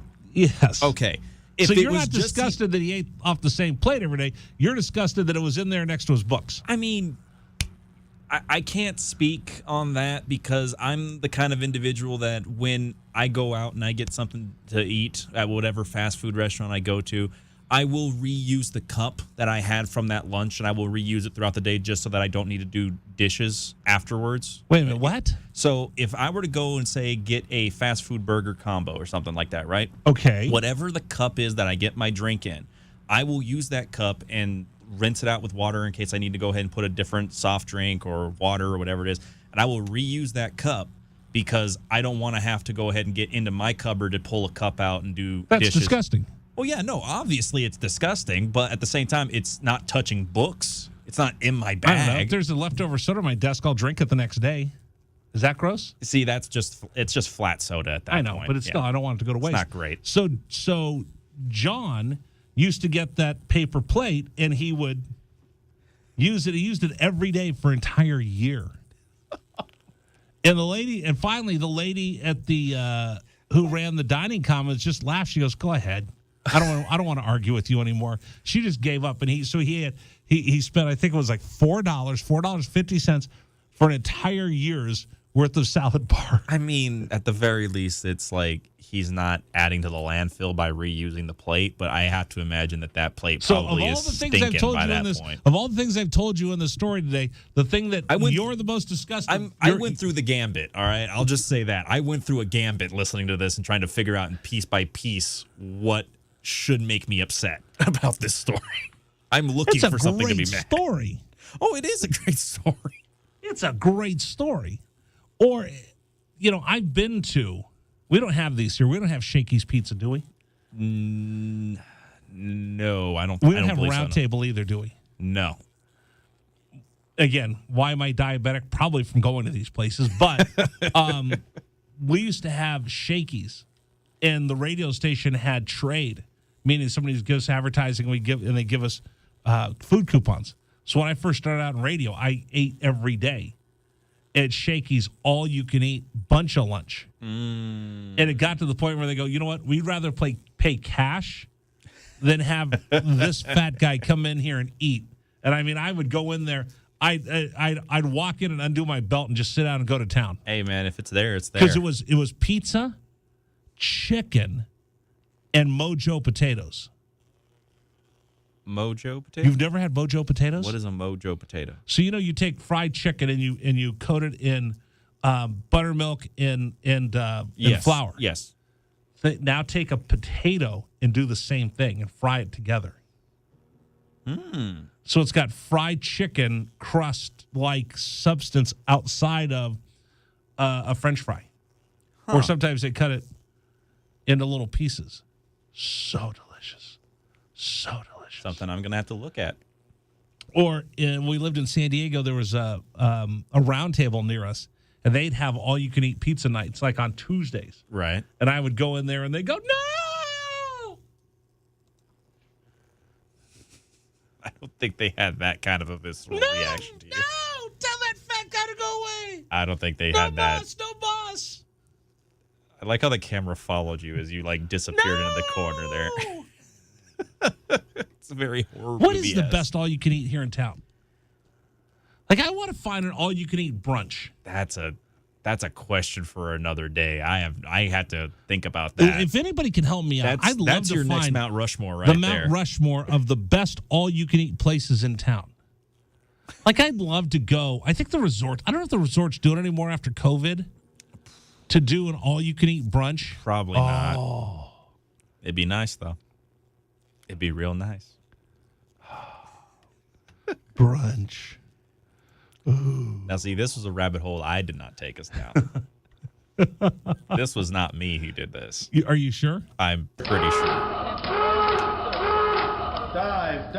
Dive. What's the best all-you-can-eat brunch in Tucson? It has to be one of the resorts. I'd imagine it would have to be. With an omelet station and a carving station. Don't tell me to stop talking about this. I'm taking us down this rabbit hole. Dive. Dragon Ball's now all upset with me. All right, I'll be quiet. Coming up at 4:30, we're going to break down X's and O's, what happened in the Arizona game. We'll talk with our coach, Al Borges, offensive coordinator, worked for the Pac-12, the Big 12, from Pac-12, Big 10, and SEC. Watch the game. He'll give us his thoughts on that. He'll also talk and break down a little bit of North Dakota State University. By the way, we're going to have some of their announcers on tomorrow at 4 o'clock, all right here on 1290. This is the Rich Herrera Radio Show. Now streaming on Facebook Live and YouTube at Wildcats 1290 and our website, wildcatsradio1290.com. Terry crosses middle, handed to Matherin between the rings. Over for Creasa. Checked by Campbell. High screen from Koloko. Creasa around it, drives right. Throw it for Koloko, who slams it down for two. Lamb set. And the pitch to Susak, driven out towards right field. That is going to get down for a base hit and go all the way to the wall. Casagrande headed for third. They're going to wave him around. He's coming home, and the Wildcats have tied it up.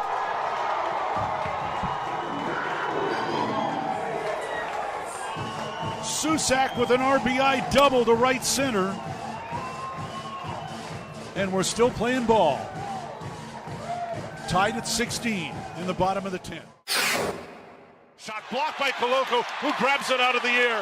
Ahead to Dalen Terry, Arizona with the ball, minute 30 to go, and a 6-point lead. Juzang working right, drives to the bucket, put up, blocked by Koloko, grabbed by Larson. Arizona ball, 38 seconds left. For Bernard, goes right, blocked by Ballo, grabbed by Matherin. Arizona ball, 22 seconds left. Campbell down for the Bruins, throw it out to Riley. He'll shoot the three, blocked again by Koloko. Ballo grabs it, it's over. Championship to Tucson.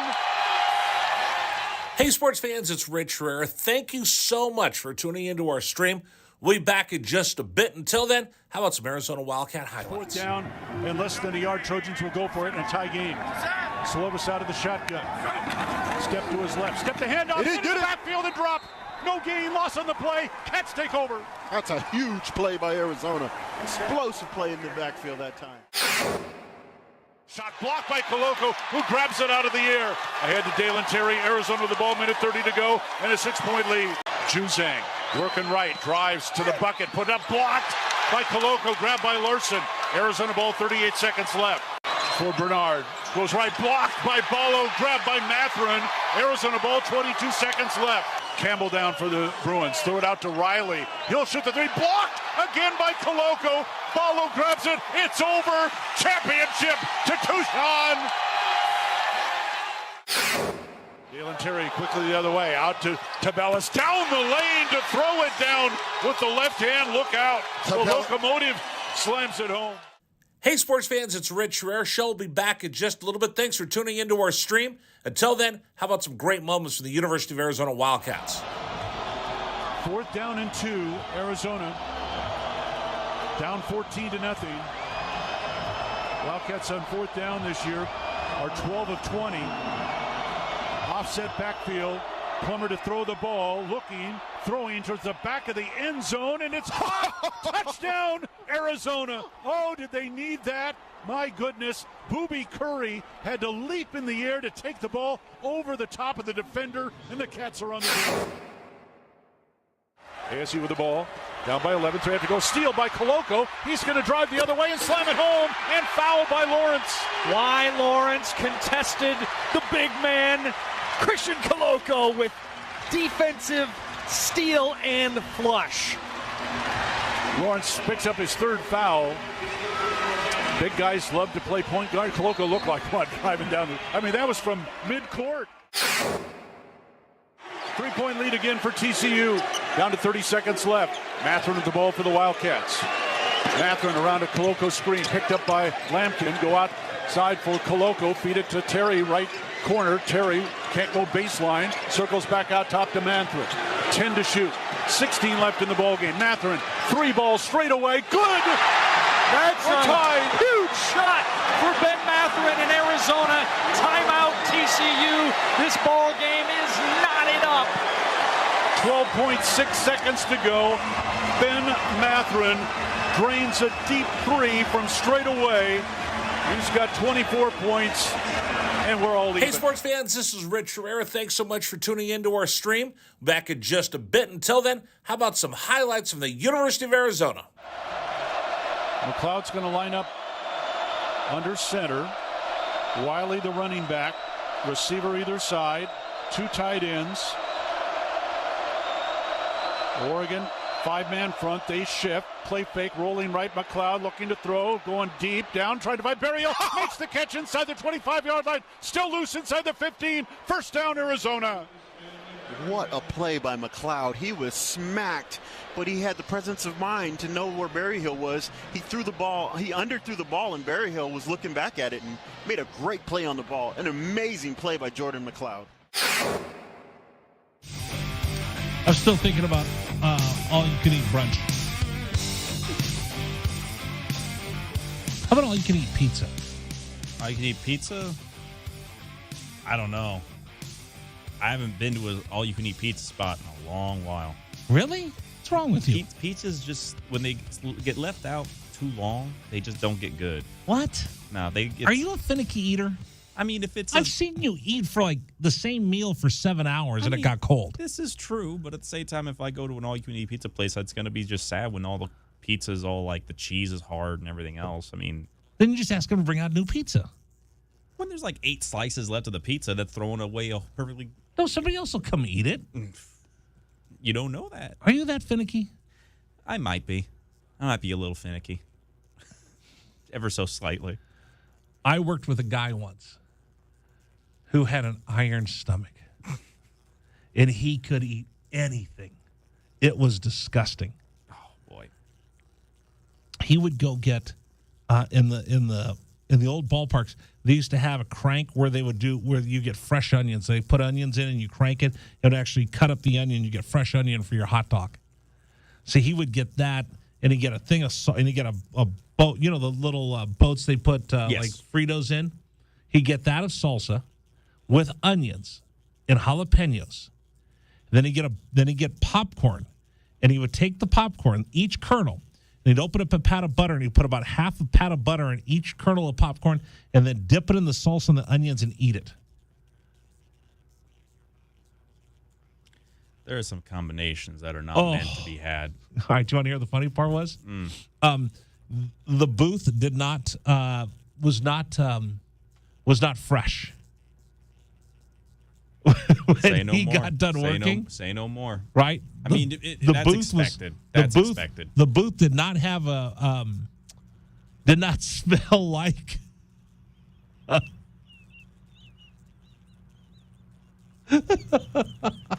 it did not smell like a pine cones. You know, air fresheners smell like pine cones. It didn't smell like that. I don't think I've ever had a pine air freshener smell like a pine cone. You know, like the air freshener. I know of like fir trees and stuff like but that. You know, the green little tree that people used to hang off their off the river mirror, that was pine cones. It was pine scented. So one day, his partner had worked in the National League forever, and he had come over to the American League first time ever, going to all these new stadiums. He had been to New York, but he went to Shea, hadn't worked at Yankee Stadium. He had gone to St. Louis, but not Kansas City. He had been to he had never been to Detroit, never been to Baltimore, never been to Boston. So after about a month working with this other individual, he looked at me, and the one guy who would eat the popcorn like that said, "So, what do you think of all these new stadiums? First time you've been to all these new ballparks in the American League after all those years of the National League." And the new partner goes, "That's amazing. I did not realize all of these ballparks in the American League were built next to sulfur plants." Ouch. They were best friends. It was the funniest thing I've ever heard. On blast. Oh, it was hilarious. Nobody else got it except for the two of them, now that I've shared it with you. So anyway, all right. Coming up in the program, you know what? I've enjoyed the conversations we've had with Al Borges. Now, when we first put him on, people were like, huh? So when we went through and we said, who are we going to bring on this year for the football season to give you insight that you won't find anywhere else? We said we're going to get together the greatest edition of insiders to help present Arizona football and tell the story and make sense of all of this. So we searched around and we said, well, who can we bring in that'll give us different perspectives? So we have a couple players. We have more than a few players now. So I have an offensive player. I have defensive players. I have a team captain in Kelvin Efon who comes on with us on Monday. And then Tuesday, I have a defensive perspective from Lamont Hunley, who joins us every Tuesday on the program. Then Friday, we preview the game with Glenn Howell. So I got different perspectives from players on the game and reviewing what happened. Give me a defensive look at it, an offensive look at it. And I said, okay, where else are we going to go with this? Well, you need the voice of the Wildcats, Brian Jeffries. He joins us at 5 o'clock every Wednesday to give us his take on the game. And then I thought, okay, well, the Pac-12 is pretty important. What are we going to do to cover the Pac-12? Well, Roxy Bernstein joins us before Thursday Night Football every week because Roxy's going to be up and down, and he'll see the conference from a different perspective. So I've got an offensive point of view. I've got a team captain point of view. I've got a defensive point of view. I've got a broadcaster that does nothing but Arizona. He's the voice of the Cats. I've got a broadcaster that watches the Arizona Wildcats from afar and talks about every other team in the Pac-12. I said, what else can we do? And the one thing I didn't have was a coach. But I wanted to find a coach who was going to give us a different perspective because there's the insider perspective and then there's the 30,000-foot view where someone looking from a different lens is going to give you a different take. So I thought, well, what can I do? So there's an old family friend of ours, and he was really good friends with my aunt, and he's probably the most famous guy that ever went to my high school. And he went on to have this amazing career being a very successful offensive coordinator. He worked at Michigan in the Big Ten. He worked at Auburn in the SEC. He was an offensive coordinator at UCLA. So he's got a pretty great resume. And he does work with our sister station in Ann Arbor, Michigan. So I reached out to him a couple years ago and said, hey, I don't know if you know who I am, but we went to the same high school. You were really good friends with my aunt who had passed away about 20 years ago. Yeah, I remember your aunt. I said, hey, I'd love to get you on the program. So I said I was trying to get him on the national show. And he goes, Richard, because again, when I was little, I was Richard, so he probably knows me as Richard. Richard, I'd love to come on. I love your family. So I said, okay, boy, it'd be great to get you on. And then we started chit-chatting and talking about a book that he wrote called Denial of the Tiger, and it's the undefeated Auburn team that didn't get a share of the national championship, but it's one of those insider looks that you really get a perspective of what it's like to be inside a college football program. So I said, hey, Coach, would you mind coming on with us weekly just to talk college football as a whole with us at Tucson? He goes, I'd love to. So he's agreed to come on with us weekly. And last week's Insights, when he was talking about Mississippi State, pretty amazing. We're going to talk to him about what he saw in the Mississippi State game as he kind of was watching all the games coming up this weekend, and we'll get a perspective. He had coached at Portland State, which was a D2 school, and now they're FCS schools. He's going to join us coming up here in about 3 minutes from now, and we'll get his perspective on when those FCS schools come calling on the FBS schools, what's their mindset? What are they trying to do? How good are those athletes? How close are they to a Pac-12 Power 5 school if you're North Dakota State? And then we're going to ask him to review what he watched of Arizona and what he saw and give us a whole other perspective. So it's like getting a scouting report from another coach.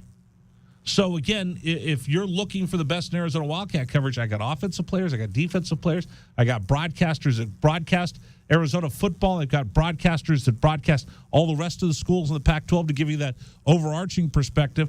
I've got John Gold who's going to start joining us every week from Saturday Out West, so he's going to give us perspective on what the Conference of Champions is all about. And now we've got a coach that can really take you inside and give us some study sessions, some film sessions, some X's and O's here on the program. So I'm pretty proud of the lineup that we have of insiders here on 1290. So Al Borges is going to join us in just a little bit. We'll talk with the coach. He'll give us his thoughts on North Dakota State and what he saw against Mississippi State. So all of that's coming up here on the program. Dragon Ball, you having a good day? Oh, yeah, very much so. Are you sure? Can I do anything? Can I take you to all-you-can-eat pizza? As soon as I can get some food, I'll feel better right now. Hungry? But I don't. I didn't bring you anything today, did I? I that's the thing, though. I don't really want to do the all-you-can-eat buffet thing. I feel like I've already been getting reprimanded for my portion control recently. By who? Oh, who do you think? It's the better half. It's the better half that's getting mad at me about my portion control. Oh, this could be a whole show. Oh, that could be. But but if we talk about it in the air, how much trouble will I get in? Oh, probably no more than I would. You should just be quiet right now. Yeah. Al Borges, coach, joins us next. We'll get a little X's and O's session with him coming up next here on 1290. This is the Rich Herrera Radio Show. Now streaming on Facebook Live and YouTube at Wildcats 1290 and our website, wildcatsradio1290.com. Terry crosses middle, hand it to Matherin between the rings. Over for Creasa. Checked by Campbell. High screen from Koloko. Creasa around it, drives right. Throw it for Koloko, who slams it down for two. Lamb set. And the pitch to Susak, driven out towards right field. That is going to get down for a base hit and go all the way to the wall. Casagrande headed for third. They're going to wave him around. He's coming home, and the Wildcats have tied it up.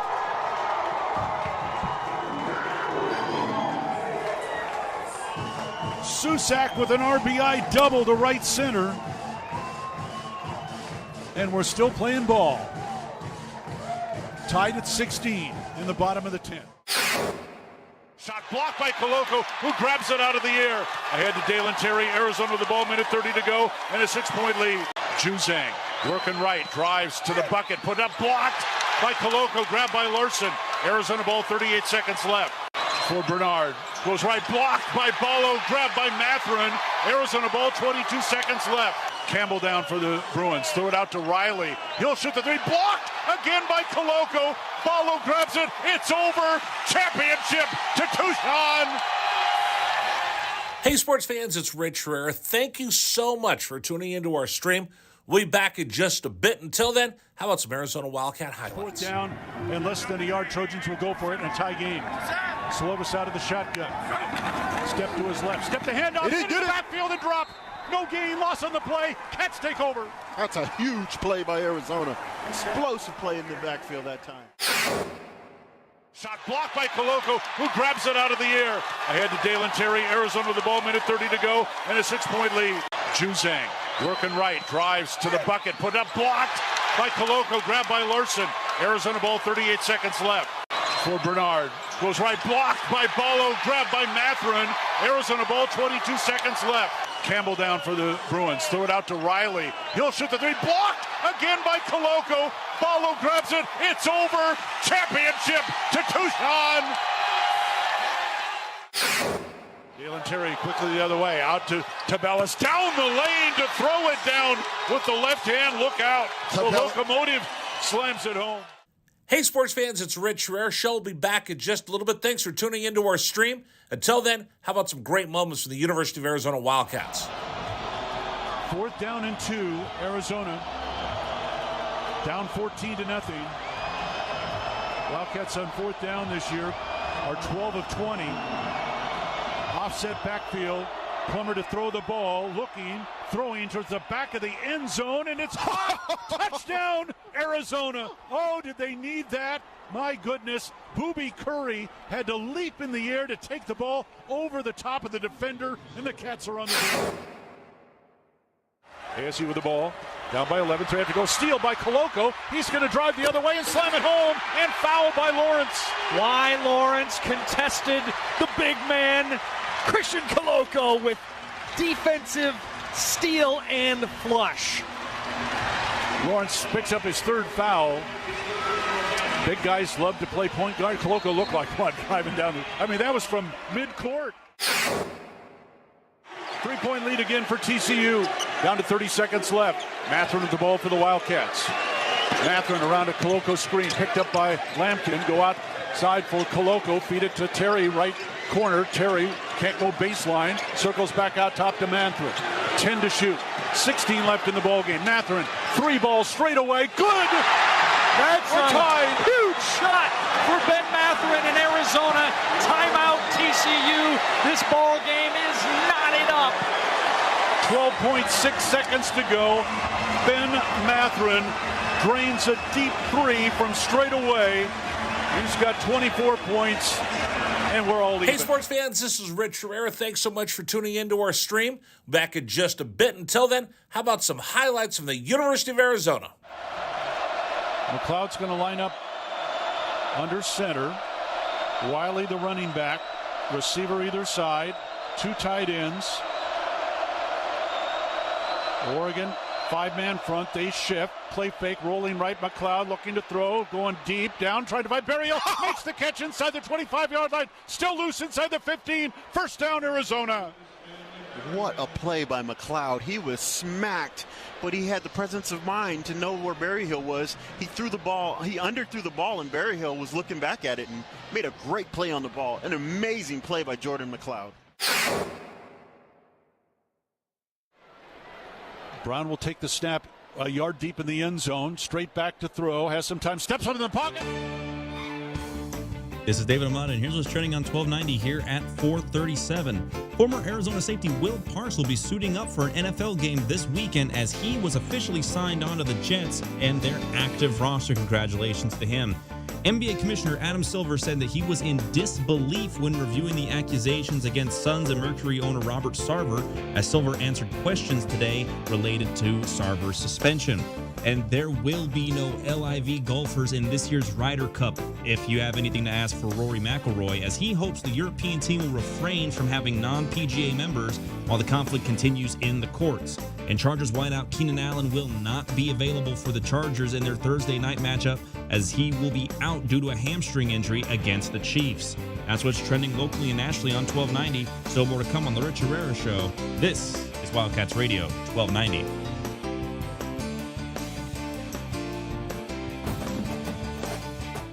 Rich Herrera on Wildcats Radio 1290.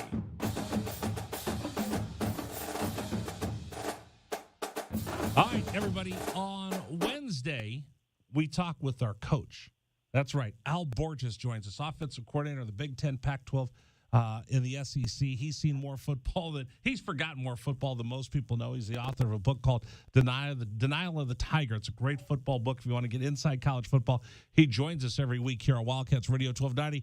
Coach, heck of a week in college football, huh? Oh, man. Boy, we had some games. A few upsets, too. I mean, there was some games I would have never thought A&M would lose to Appalachian State, and I would have never thought Marshall would have beat Notre Dame. But that's why it's college football, and that's why you play. What happens in those games where you get those FCS schools? Arizona has an FCS school this weekend. They're going to take on North Dakota State. But when you get those FCS schools going up against the big boys out of a Power 5 conference, what happens when they get you on the ropes? Well, the thing about it is those are games you're supposed to win. They kind of coaches, I think, in the back of their mind kind of hope you win those games because of talent. You don't have to really pump them all up, we're going to beat these guys because we're better than them. I'm not going to assume that, and I'm not going to necessarily tell you that, but you want to always think that's a game you can win because you're just better than them. Well, you make a few mistakes, and you start letting them think they're in it, right? That's what happened in the Notre Dame game. They start thinking we're in this thing. We can play with these guys. All of a sudden, you make another mistake, and then the clock starts running, and you look up, and there's only 3 minutes left in the game. You're down 4 points. You go, oh, my goodness, we're in a game. Sometimes you recover, sometimes you don't. But those guys got everything to play for, and you're just a guy.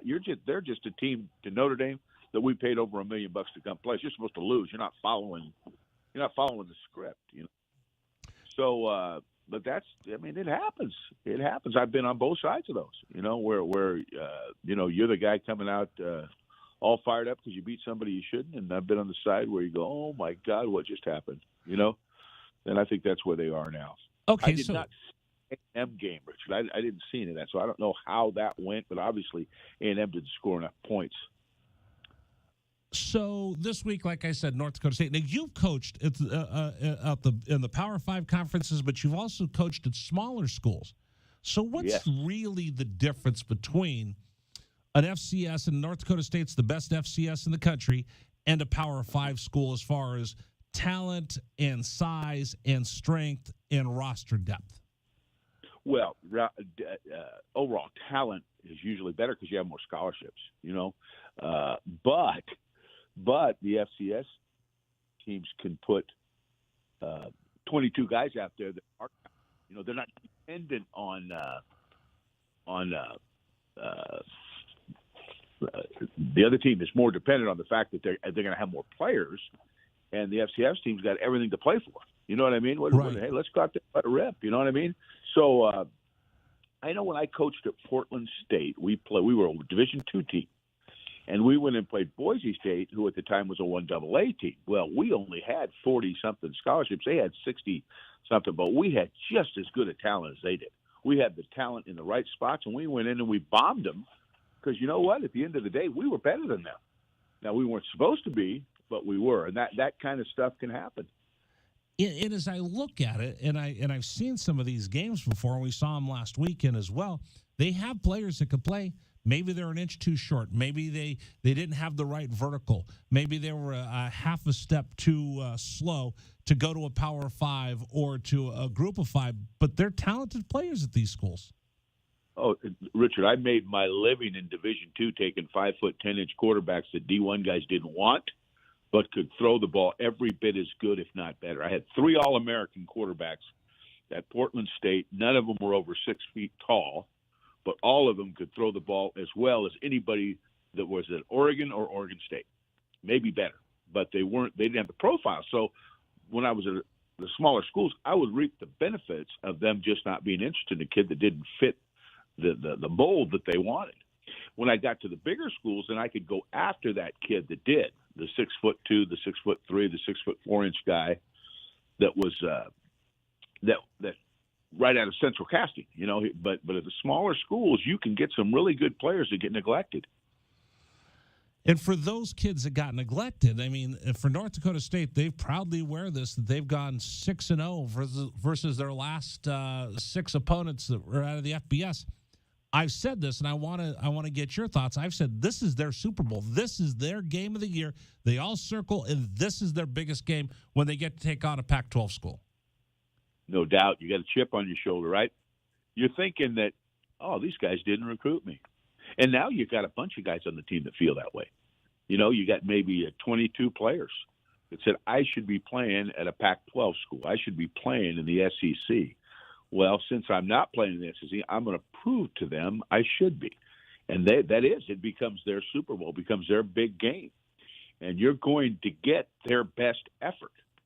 So, and it's natural for your team to say, they're an FCS school. We can be. They may not say it, but in their mind, they're always thinking, oh, goodness, this is just a game we got to get through so we can go play Ohio State. So all those factors can make a difference in the outcome of the game. Wow. I mean, you better be careful because they're going to bring it, especially with North Dakota State that has that reputation, right? No doubt. We played North Dakota State when they were a Division II team in the national championship back in 1988 when I was at Portland State. They since have become a FCS school or what I still call them 1AA. I don't know if everybody knows what that is anymore, but that's always been a fabulous football program. Always been a great football. They have great pride. When they go out on the field, they believe they're going to win and are shocked if they don't win, and I don't think it matters who they're playing. Wow. Did you get a chance to catch any of the Cats taking on Mississippi State? I saw some. I didn't see it all. I saw the whole game last week against San Diego State, but I saw a good bit of it this week. And, God, it was a game of lost opportunities to me. It was kind of a push. Against them, against a team like Mississippi State, who's going to put the ball up as much as they're going to get some plays. They're going to do some stuff eventually. So when you get your chances, you got to capitalize on them. And I just don't think that Arizona did that like they could have. And I think they tell you that. I don't think they did like that, like they could. Now, a year ago, a game like that may have been a 30, 40-point differential, but now that was a game. And even though Arizona, I don't think, played as well as they could, it was a game. And I think they're now at a point where they believe they can pretty much play with anybody. And I'm not sure that was the case a year ago. Yeah, and that's a big thing, isn't it? Because, like, I'm right there with you. They would have been blown out by 4 touchdowns, and Mike Leach would have had his third stringers in there by the third quarter. But going into the fourth quarter, it was a one-score game. And a lot of the things that I saw were fixable for Arizona. I thought there were a lot of fixable things that you could work on, look at the film, and get better at. There's no doubt. Athletically, they now are on, I don't know, a level playing field, but it's a lot more level than it was. So now you're going to get closer games, right? You're going to have games that could be decided in the fourth quarter, whether you're within a touchdown or a field goal. You got to make a play here, you got to make a play there, and you got to believe you can win. And that's part of what they're doing. They're trying to create a culture where they don't want to win. They believe they can win. Okay, everybody wants to win.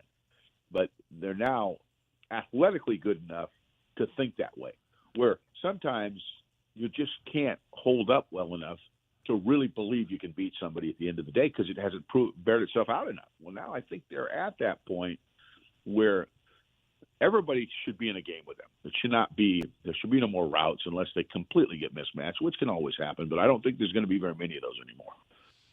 Help me out a little bit as I look at Jaden DeLora, the quarterback for the University of Arizona. People are going to look at the 3 interceptions that he threw when he was running around like Joe Kapp and Fran Tarkington put together, running for his life and extending plays. And as he was doing that, there were several times where he threw the ball into the wrong hands and was picked off.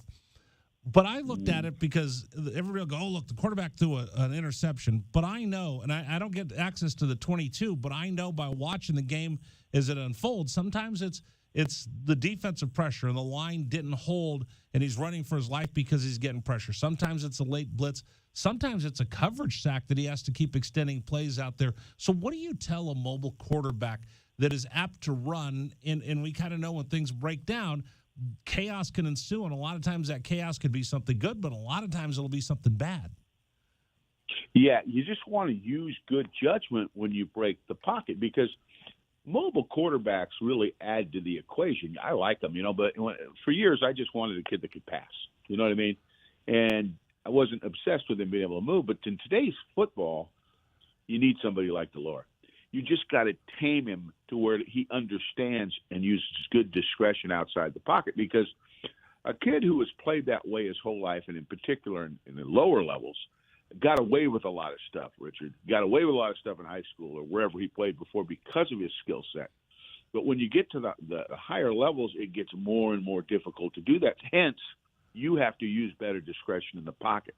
You can't be making cross-grain throws. You can't be making late throws in the middle. You can't be desperately avoiding sacks and just throwing the ball up and hoping something good happens. That stuff can be catastrophic at the higher level. So, yeah, be aggressive, let it rip, but also don't be swinging at pitches in the dirt Don't be trying to make a play that just simply isn't there.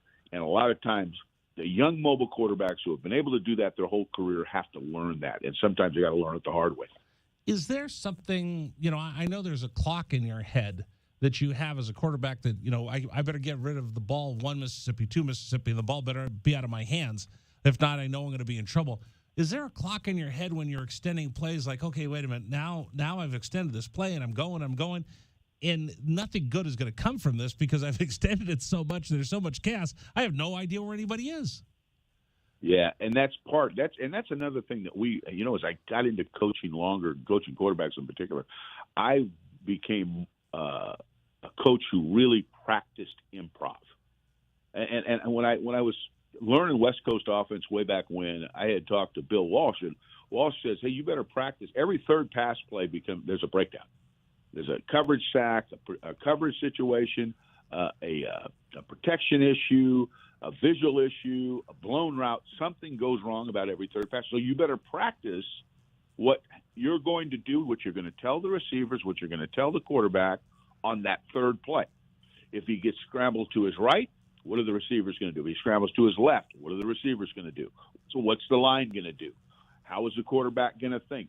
Is the quarterback thinking pass, pass, pass, run if you have to? Okay?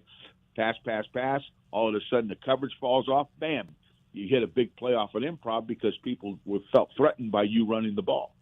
I learned so much about non-structural plays not being run like backyard football. You understand what I'm saying? Just because you break the pocket and you go into scramble, that doesn't mean things have to be willy-nilly.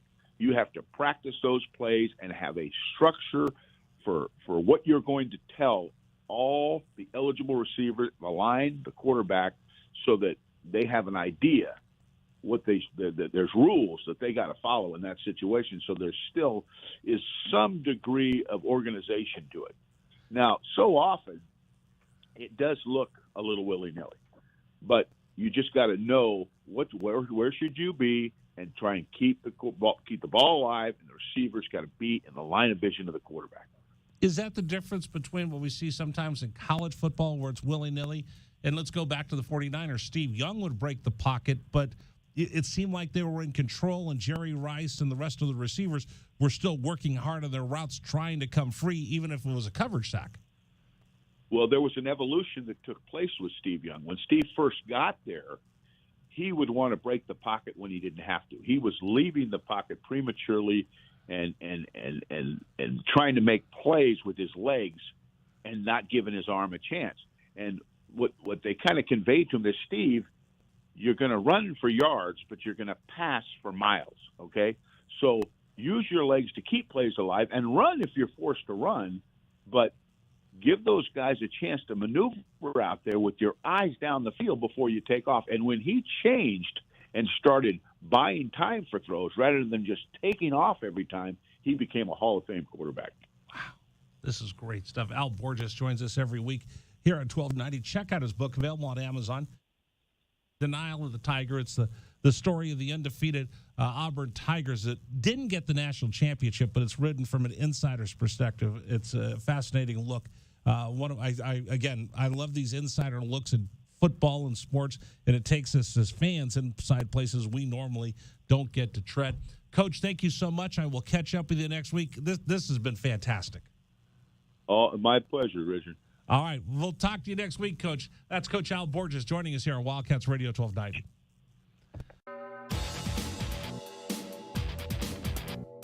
This is the Rich Herrera Radio Show. Now streaming on Facebook Live and YouTube at Wildcats 1290 and our website, wildcatsradio1290.com. Terry crosses middle, handed to Matherin between the rings. Over for Creasa.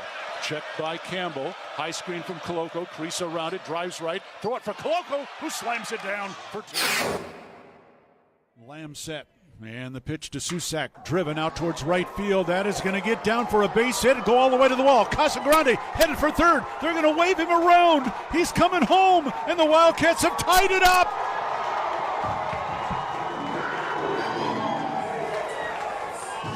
Susak with an RBI double to right center. And we're still playing ball. Tied at 16 in the bottom of the 10th. Shot blocked by Koloko, who grabs it out of the air. Ahead to Dalen Terry, Arizona with the ball, minute 30 to go, and a 6-point lead. Juzang working right, drives to the bucket, put up, blocked by Koloko, grabbed by Larson. Arizona ball, 38 seconds left.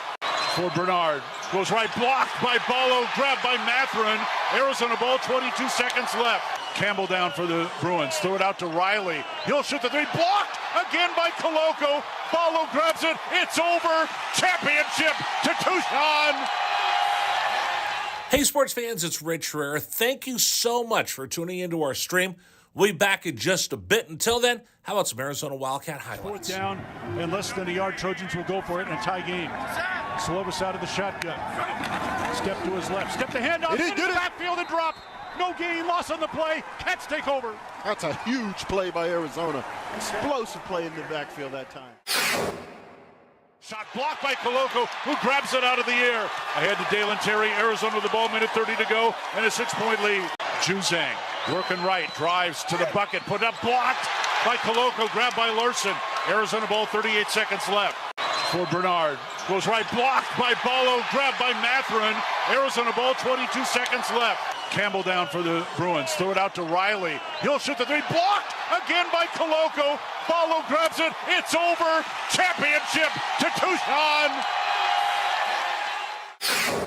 Dalen Terry quickly the other way, out to Tabellas, down the lane to throw it down with the left hand. Look out. The locomotive slams it home. Hey, sports fans, it's Rich Herrera. Show will be back in just a little bit. Thanks for tuning into our stream. Until then, how about some great moments from the University of Arizona Wildcats? Fourth down and 2, Arizona. Down 14-0. Wildcats on fourth down this year are 12 of 20. Offset backfield. Plummer to throw the ball, looking, throwing towards the back of the end zone, and it's hot! Touchdown, Arizona! Oh, did they need that?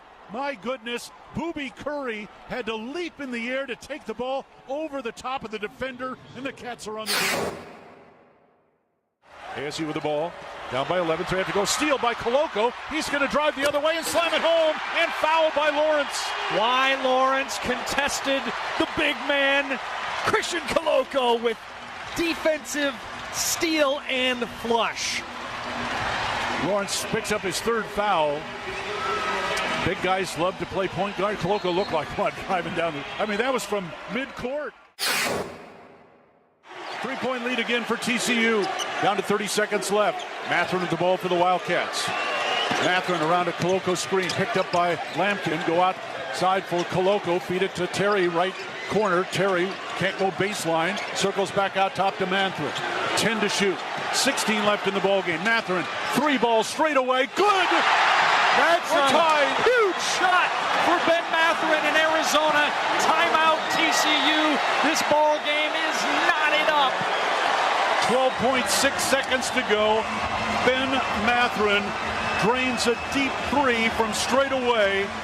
He's got 24 points, and we're all even. Hey, sports fans, this is Rich Herrera. Thanks so much for tuning into our stream. Back in just a bit. Until then, how about some highlights from the University of Arizona? McLeod's going to line up under center. Wiley, the running back. Receiver either side. 2 tight ends. Oregon, 5-man front. They shift. Play fake, rolling right. McLeod looking to throw. Going deep. Down, trying to find Berrio. Makes the catch inside the 25-yard line. Still loose inside the 15. First down, Arizona.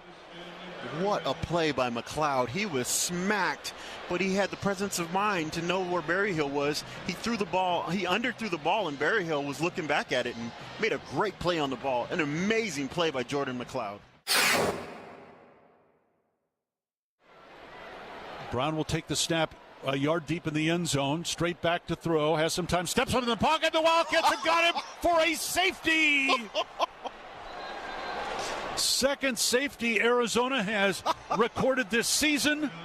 It's a 24-12 ball game, and the Cats will get the ball. That's big Pulling time. on the field is a safety. Yes, that's big time by Arizona. That time defense did a great job of just closing the pocket from the inside, and then the pressure on the outside by Abear, they just got him. They just got there. They won their blocks that time. Excellent job by Arizona defense and really changing the momentum of this game.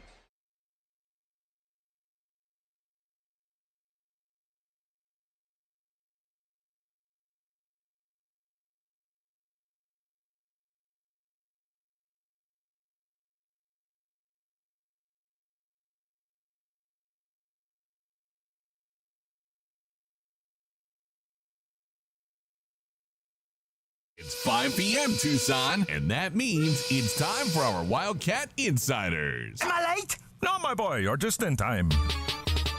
Each weekday, Wildcats Radio 1290 brings you all the latest news and opinions on Wildcats football and the Pac-12. So bear down, Tucson, and let's talk Arizona football. Our Arizona Insiders are brought to you by Coors Light, official corporate sponsor of Arizona Athletics. Chill on, Wildcats. Here is your host, Rich Herrera. All right, everybody, it's time to talk Arizona football with the one, with the only, Brian Jeffries, the voice of the Arizona Wildcats, joins us every Wednesday, 5 o'clock here on Wildcats Radio 1290. Brian, how are you? Hey, pretty good, Rich. How are you? I'm good. You okay? Do I got you? Yeah, I'm sorry. I'm just, it's a beautiful day, so I'm hanging out at practice today. Sorry. Oh, see, he's multitasking out of practice. All right. I was going to ask you, what kind of secret plays are we going to put in for this week against North Dakota State University? But I won't get there, but I will ask you for your... No, I can tell you, Rich. Okay. Rich, I can tell you, they're going to run 88ZX on 3. Okay, ready, break. Omaha! I feel like you and I are the Manning cast. Okay, well, watch for that play. Okay, I'll watch for that play. Give me your thoughts. Now we have a couple days to sit back, rewatch it, replay the game in your mind. What were your big takeaways from the game against Mississippi State? Well, obviously, I think as everybody has dissected, the team wasn't as sharp, in particular in the first half, and you kind of got that feeling early on, in particular on offense, that they just weren't executing with the same efficiency that they did against San Diego State. And even at that, then, they're right in the ball game. And really late third quarter, down by 8. And despite the fact that the Wildcats hadn't played as well as they had a week before that, they certainly had a chance to win the game. And they were driving, and then the interception and the return for 51 yards, and that set up that touchdown that made it a 2-score game. And at that point, then you feel like, okay, well, maybe this one's getting away. And, they hung in there, kept battling, but just, little mistakes here and there, and those things add up, and it did. And so you hope they live and learn with that and can turn things around this week. This is an important game, as they all are, because you want to finish strong here at home before you hit the road next week in open conference play. But as I was walking, and Kelvin and Glenn and I were talking about it, we were just talking. We have Al Borges, who had been an offensive coordinator in the Pac-12, the Big 12, and the SEC. He comes on with this and gives us a different perspective on Arizona football. I think all of us have kind of sat around going, yeah, absolutely. Lots of mistakes, lots of things Arizona did to hurt their chances of winning. But they're all correctable mistakes, Brian. These are things that aren't backbreakers for the entire season. These are things that Arizona can take and learn from. Well, and that's what you have to do. And that's a good observation by Al, because they didn't make any of those mistakes that you say, okay, well, we can't fix it. We don't have the right personnel. They do have the right personnel. If it was a matter of a drop pass here or there, well, those are things that they weren't doing the week before, so they're capable of getting that right. And so, yeah, I fully believe that it was one of those games where things just didn't fall into place. And now, like I said, you hope you learn from it and you move on from there. And it's amazing sometimes when you lose a game, how much attention you get from the coaches at that point, or maybe the attention you give the coaches. And so, there's been a lot of learning this week and a lot of talking, not yelling, just saying, okay, well, here's what we need to clean up. And you kind of expect the team to clean up those things coming off a loss. And that's why I'm really interested to see how they come out on Saturday against a team that's very, as you know, is very good. Give me your takeaways from Jaden DeLora, week 1 versus week 2, what we're expecting in week 3. Well, I think just as I mentioned, he was just a little off. And it wasn't just him. I think that's, the important thing to point out. I mean, there were drop passes, there were missed blocks, there were missed routes. Some guys ran the wrong route. There were, just those kind of mistakes. And so the quarterback always gets all the attention. And, Jaden, certainly when you look at the final numbers, didn't have the type of game that he had against San Diego State. But it's not just him. I mean, it's a team-wide effort when you succeed or fail. And so I don't think anybody was looking at Jaden and say, oh, gosh, what's wrong? I think it more or less, hey, we need everybody to step up here and contribute and do their part. And if they do, then, he's fine. There's no worry. Nobody's saying, well, wait a minute, what happened? It was just a matter of the offense didn't have that efficiency they had the week before. We're talking with Brian Jeffries right now, voice of the Arizona Wildcats, joining us here on 1290. So, I'm glad you pointed that out, because I asked this of Jed. I think you were there on Monday when I asked about this. I mean, you know what? Every time it's a quarterback sack or an interception, you always look at the quarterback. But if you look at everything else that went around, did he have enough time? Did he extend the play with his legs? Were the receivers getting open? Maybe he was in coverage sacks, and that's why no one was open, and he's having to run around that much. There's a lot of different things that you don't see on the television picture, or if you're watching the ball, you miss when it goes into watching a play get extended like that. Well, I'm not going to sit here and make excuses, because that's not what Jed Fish does. But they do have a lot of young guys, and those mistakes are going to happen.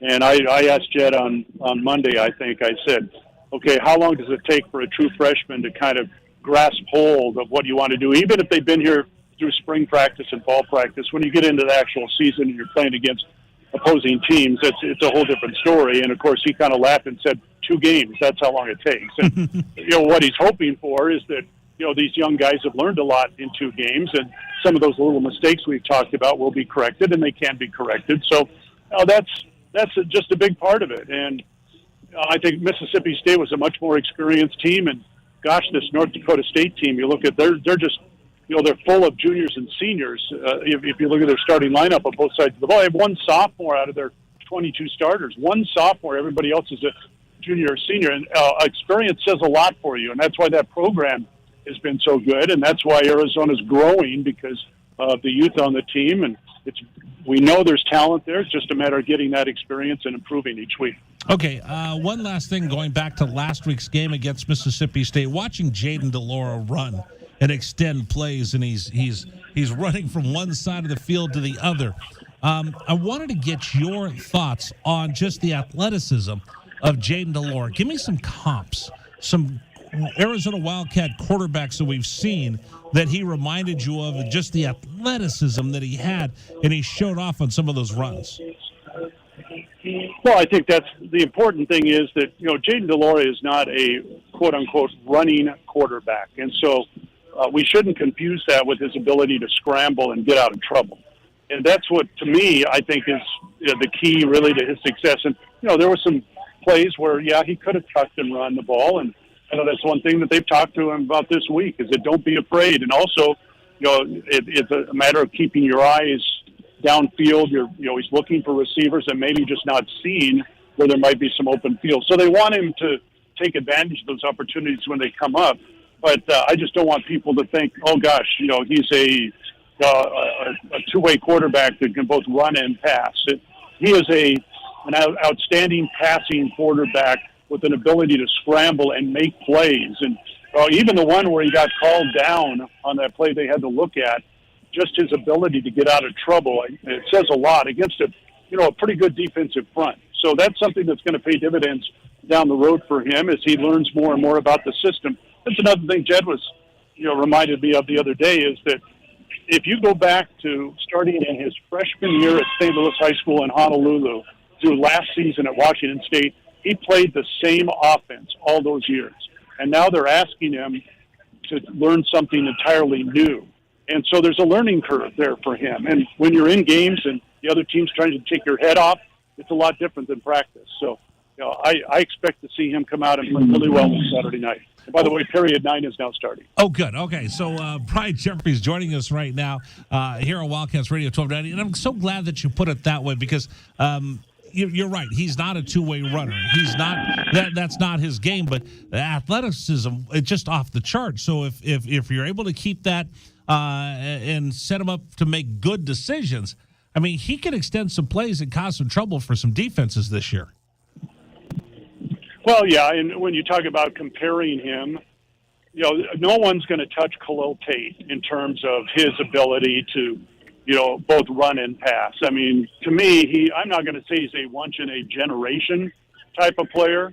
So, again, I don't want people to get confused and think that this is the next coming of Khalil. But, Jaden's just got that ability to get out of trouble and to scramble. And that's something that, it was really important in that position, in particular on the type of offense Arizona runs. So, yeah, I love his leadership. Yeah. And you watch him here in practice today, and you just see, what he's doing with his teammates, and I think that's important. And it's not just him. And we go back again to Jed reminding us that, maybe you don't put too much on one guy, because Arizona's got a very deep quarterback roster right now. So don't be surprised if we see some more of the other guys as the season goes on. Brian Jeffries, let's talk a little bit about North Dakota State. I'm just starting to do my homework on them. I do know they're going to run the ball, and when they're done running the ball, they're going to run it some more and run it some more. Power bully football. Give me your thoughts on the beginning of your homework getting ready for North Dakota State. Well, to me, it's an incredibly well-regarded program to win 9 of the last 11 FCS championships, to produce NFL players the way they do. Everyone talks about the 2 quarterbacks they've got currently in the NFL. I think they had 4 guys drafted last year off that team that won the national championship. It's a very unique program in the fact that they play in the Missouri Football Conference, and they don't get a lot of attention nationally unless you follow FCS football. But the success that program has built over the years is unmatched at that level, and they've won 6 straight from FBS schools. And it's been 6 years. Granted that none of the players that are on the current roster were there in 2016 at Iowa City to win that game over the Hawkeyes. But that's something that they do talk about with a lot of pride, that they've been able to go on the road and beat quote-unquote bigger schools. So they will not come in here intimidated whatsoever. As I mentioned earlier, they've got an older team. Yes, they'll line up in an I formation and run it at you. They haven't thrown the ball a lot through 2 games. That doesn't mean they won't. They've got a quarterback that's got a couple years under his belt. So I wouldn't be shocked, Rich, if they probably throw the ball a little more this week just to keep the Wildcats off balance, because, going in, Arizona's thinking, okay, we got to stop the run. Like last week, you got to stop the pass. Well, you don't want to just give them the game plan. So don't be surprised to see North Dakota State throw it a little bit more. They've got a really good tight end. I just like their team. I like their program and what they've been able to accomplish there. Great fan base. They got a ton of fans that are going to be here on Saturday night, and that just makes it fun for everybody. And, Arizona, after last year's loss to NAU, the Wildcats certainly can't overlook this one. Well, and I was talking with Dave Hickey. They sold out their allotment of tickets, lickety-split, and they've been gobbling up tickets left and right. So I expect a bigger contingent of North Dakota State fans than we had from the Mississippi State faithful rolling into Tucson this week. And like you said, I think this is going to be a fist fight, and I was really proud of the Zona Zoo last week and the fans that came out. Brian, that really had a football atmosphere. Well, and that's something, and we talk about it all the time, Rich, that Arizona needs to continue. North Dakota State has not played in front of a crowd this size since 2016. Okay, there were 70,000 in Iowa City for that game 6 years ago. The Fargo Dome, where they play home games, seats 18,000. It is an incredible home atmosphere because it's a dome stadium and they have outstanding fan support, and it gets very loud in there, but that's a home game for them. Going on the road, they don't see crowds like this. I think 3 years ago they played at Target Field in Minneapolis on a neutral field and drew 34,000, but it was a neutral field in a baseball stadium. And Arizona, the fans can make a difference on Saturday night by making it an intimidating atmosphere in North Dakota State. Older players for the Bison. So, again, I don't know how intimidated they're going to be, but it's certainly going to help the Cats if that same type of crowd is out this week. Well, and again, like we've talked to a lot of folks this week, they're going to come out here and try to punch Arizona in the face and see if they can intimidate and push the Cats back on their heels. The Cats are going to have a fist fight on their hands. Well, and that's because that's the way North Dakota State plays football. And they're not going to change things coming in here. And they're going to... I think they used 11 running backs last week. Now, granted, they've had a couple blowout wins so far, but they're going to spread the ball around. They don't have a quote-unquote go-to guy, just like Arizona has 4 guys they like to rotate at running back. North Dakota State's going to use more than that because they trust all those guys and they keep them fresh. And so it's kind of a basic scheme that you're going to see out of them, but it is so effective.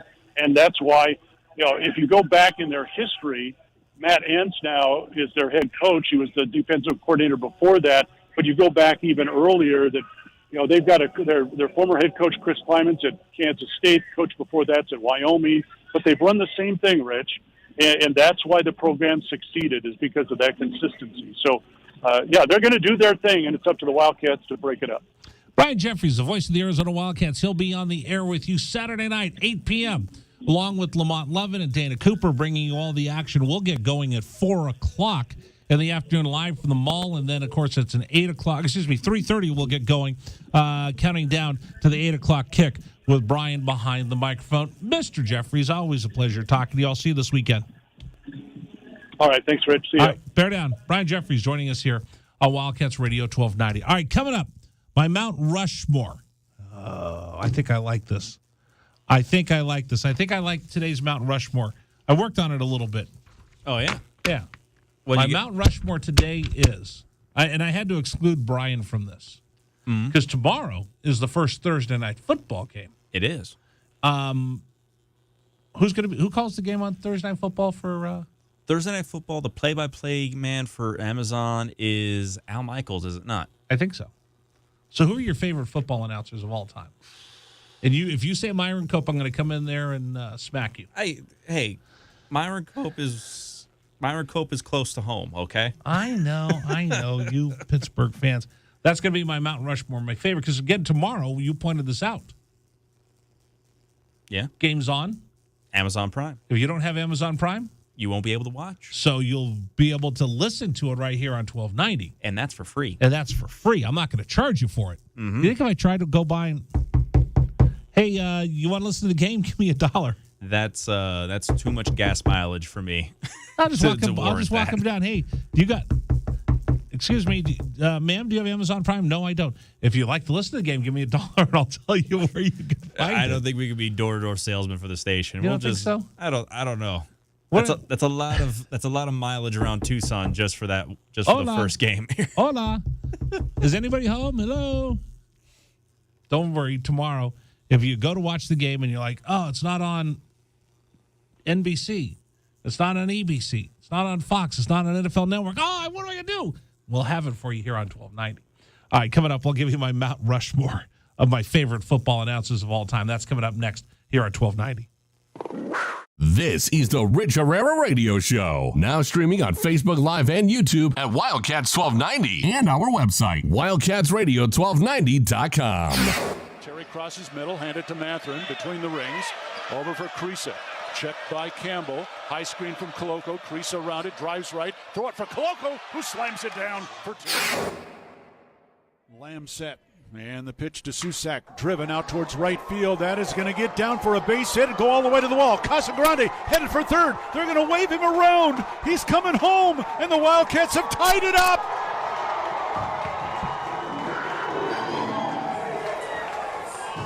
Susak with an RBI double to right center. And we're still playing ball. Tied at 16 in the bottom of the 10th. Shot blocked by Koloko, who grabs it out of the air. Ahead to Dalen Terry, Arizona with the ball, minute 30 to go, and a 6-point lead. Juzang working right, drives to the bucket, put up, blocked by Koloko, grabbed by Larson. Arizona ball, 38 seconds left. For Bernard, goes right, blocked by Ballo, grabbed by Matherin. Arizona ball, 22 seconds left. Campbell down for the Bruins, throw it out to Riley. He'll shoot the three, blocked again by Koloko. Ballo grabs it, it's over. Championship to Tucson. Hey, sports fans, it's Rich Herrera. Thank you so much for tuning into our stream. We'll be back in just a bit. Until then, how about some Arizona Wildcat highlights? Fourth down and less than a yard. Trojans will go for it in a tie game. Slovis out of the shotgun. Step to his left. Step the handoff. Into the backfield and drop. No gain, loss on the play. Cats take over. That's a huge play by Arizona. Explosive play in the backfield that time. Shot blocked by Koloko, who grabs it out of the air. Ahead to Dalen Terry, Arizona with the ball, minute 30 to go, and a 6-point lead. Juzang working right, drives to the bucket, put up, blocked by Koloko, grabbed by Larson. Arizona ball, 38 seconds left. For Bernard, goes right, blocked by Ballo, grabbed by Matherin. Arizona ball, 22 seconds left.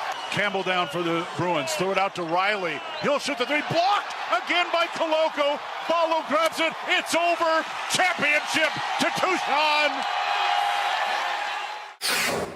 Dalen Terry quickly the other way. Out to Tabellis. Down the lane to throw it down with the left hand. Look out. The Locomotive slams it home.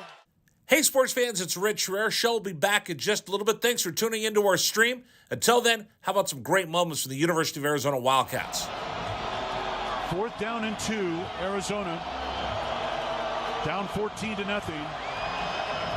Wildcats on 4th down this year are 12 of 20. Offset backfield. Plummer to throw the ball, looking, throwing towards the back of the end zone, and it's caught! Touchdown, Arizona! Oh, did they need that? My goodness, Booby Curry had to leap in the air to take the ball over the top of the defender, and the Cats are on the field. ASU with the ball, down by 11, 3 have to go. Steal by Koloko. He's going to drive the other way and slam it home, and foul by Lawrence. Why Lawrence contested the big man, Christian Koloko, with defensive steal and flush. Lawrence picks up his 3rd foul. Big guys love to play point guard. Koloko looked like one driving down that was from midcourt. 3-point lead again for TCU. Down to 30 seconds left. Matherin with the ball for the Wildcats. Matherin around a Koloko screen, picked up by Lampkin. Go outside for Koloko. Feed it to Terry, right corner. Terry can't go baseline. Circles back out top to Matherin. 10 to shoot. 16 left in the ballgame. Matherin, 3 balls straight away. Good! That's a huge shot for Ben Matherin in Arizona. Timeout TCU. This ball game is knotted up. 12.6 seconds to go. Ben Matherin drains a deep 3 from straight away. He's got 24 points, and we're all even. Hey, sports fans, this is Rich Herrera. Thanks so much for tuning into our stream. Back in just a bit. Until then, how about some highlights from the University of Arizona? McLeod's going to line up under center. Wiley, the running back. Receiver either side. 2 tight ends. Oregon, 5-man front. They shift. Play fake, rolling right. McLeod looking to throw. Going deep. Down. Trying to find Berrios. Makes the catch inside the 25-yard line. Still loose inside the 15. First down, Arizona. What a play by McLeod. He was smacked, but he had the presence of mind to know where Berryhill was. He threw the ball. He underthrew the ball, and Berryhill was looking back at it and made a great play on the ball. An amazing play by Jordan McLeod. Brown will take the snap a yard deep in the end zone. Straight back to throw. Has some time. Steps out of the pocket. The Wildcats have got him for a safety. Second safety Arizona has recorded this season. It's a 24-12 ball game, and the Cats will get the ball. That's big Pulling time. on the field is a safety. Yes, that's big time by Arizona. That time defense did a great job of just closing the pocket from the inside, and then the pressure on the outside by Abear. They just got him. They just got there. They won their blocks that time. Excellent. Area. We have a memo from corporate research. They want you to appeal more to millennials. They think you should get like a TikTok account and dance and lip sync more during your show. Dancing, huh? I do cut a mean rug. I can merengue, but I'm not about to do something on TikTok. They also want you to talk more about soccer and the Premier League. Wow. The chances of me talking about the Premier League are none. Next. Okay, they had one more thing. They also want you to do more lists. They say the younger listeners love lists because they don't have the attention span to pay attention to anything else. Okay, somebody's got to explain to me, what is it with millennials and iGens and Dragon Balls and lists? I don't get it. Can't you just listen to all 3 hours of the show to be entertained? Fine. You know what? I don't want to be uncooperative. If I have to do something, I'll do Mount Rushmore. I'll do a Mount Rushmore. How's that? Will that make you happy? Wildcats Radio 1290 is proud to present Rich's Mount Rushmore of Sports. Because it was 100% Rich's idea and wasn't shoved down his throat by some corporate suit who told him he had to do it. So here is today's list of things that belong on Rich's Mount Rushmore on Wildcats Radio 1290. What are you looking at? Are you stealing my bit, sir? So if you watch this stream, Dragon Ball will often pantomime some of the sound effects. So I thought I'd do a bad kung fu movie with voiceover of my conversation with the guy from research. There you go. All right, I got to hustle, don't I? Yeah. All right, let me hustle. My Mount Rushmore, my favorite announcers. In no particular order. Mm-hmm. These are guys, if they were calling a game or they were or on television right now, I'll stop what I'm doing and watch a boring game just because they're that good. You ready? Mm-hmm. Best announcers, NFL. Number one. Not number one, just at four. First one. In no order. First on the line. Dick Enberg. Okay. Dick Enberg. I actually got a chance to meet Dick Enberg when I worked in San Diego. He had just retired as the television voice for the Padres, and he'd come around and they said, "Hey, don't bother Mr. Enberg. He doesn't like people talking to him." I'm like, "Okay," because he would come with his friends, and if you're Dick Enberg, everybody and their brother wants to come up and ask for an autograph, right? So I purposely didn't bother him at all, and I probably could have. I probably have enough stature that I could have walked up and introduced myself, and not been embarrassing. Like you would have just embarrassed both of us. Oh yeah, more than likely. So I walked up, "Hey." No, actually, he walked up to me. We're in the dugout, and he comes over to see. I'm sitting with the other announcers, and he walks over, and he goes, "Hi, I'm Dick Enberg." And he goes, "You do the post-game show?" I said, "Yeah, I'm Rich Herrera." He goes, "Yeah, let's do. You're really good." Like, Dick Enberg said I'm pretty good at this. So we sat and chatted for a few minutes, and then he passed away just a short time later. So I'm thankful that I got a chance to meet Dick Enberg. All right, when you go back and you watch NFL films, there's nobody better than Pat Summerall. No? You don't like Pat Summerall? I like Pat Summerall, but if you're talking about the history of the NFL, just in regards to voices, because you said NFL films, yep. No, just when you went back. Okay. If you go to NFL Network and they play old games. Yeah, NFL films in regards to that. The well, voice then that's of John Harry Facenda. Callis. No, that's Harry Callis. John Facenda. Harry Callis. No, Harry Callis. John Facenda is the voice of God. Harry Callis. Harry Callis is in my group here for me, but John Facenda is the voice of God. The frozen tundra of Lambeau Field. I don't know if you ever said that anyway. I think you're thinking of John Facenda. John Facenda was the man. John Facenda said that. Yeah. But as far as play-by-play, Pat Summerall was awesome. Oh, yeah. All right, next one. Frank Gifford. Oh, yeah. Frank Gifford. And it amazingly, a lot of people didn't know that he was a football player. They just thought he was a football announcer. Sadly, Frank Gifford is known for one particular thing, and that was getting knocked out by one Chuck Bednarik in the NFL. Nobody knows that except for you. Concrete Bednarik, man. And then Chuck. Right now, the guy that's calling games that I will stop and listen to, Al Michaels. Oh, yeah. Plus, the greatest call of all time. Do you believe in miracles? Yes!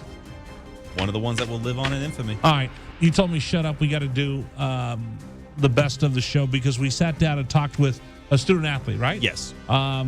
We do our best to live up to our name, Wildcats Radio 1290, and we want to cover all the student athletes from all the sports. So we're going to go in depth a little bit and learn about a sport that I know nothing about, cross country. Brandon Bounds, Jr., cross-country runner, is going to educate me, who's never run further than the couch, about cross-country at the University of Arizona. That's next. This is the Rich Herrera Radio Show, now streaming on Facebook Live and YouTube at Wildcats 1290 and our website.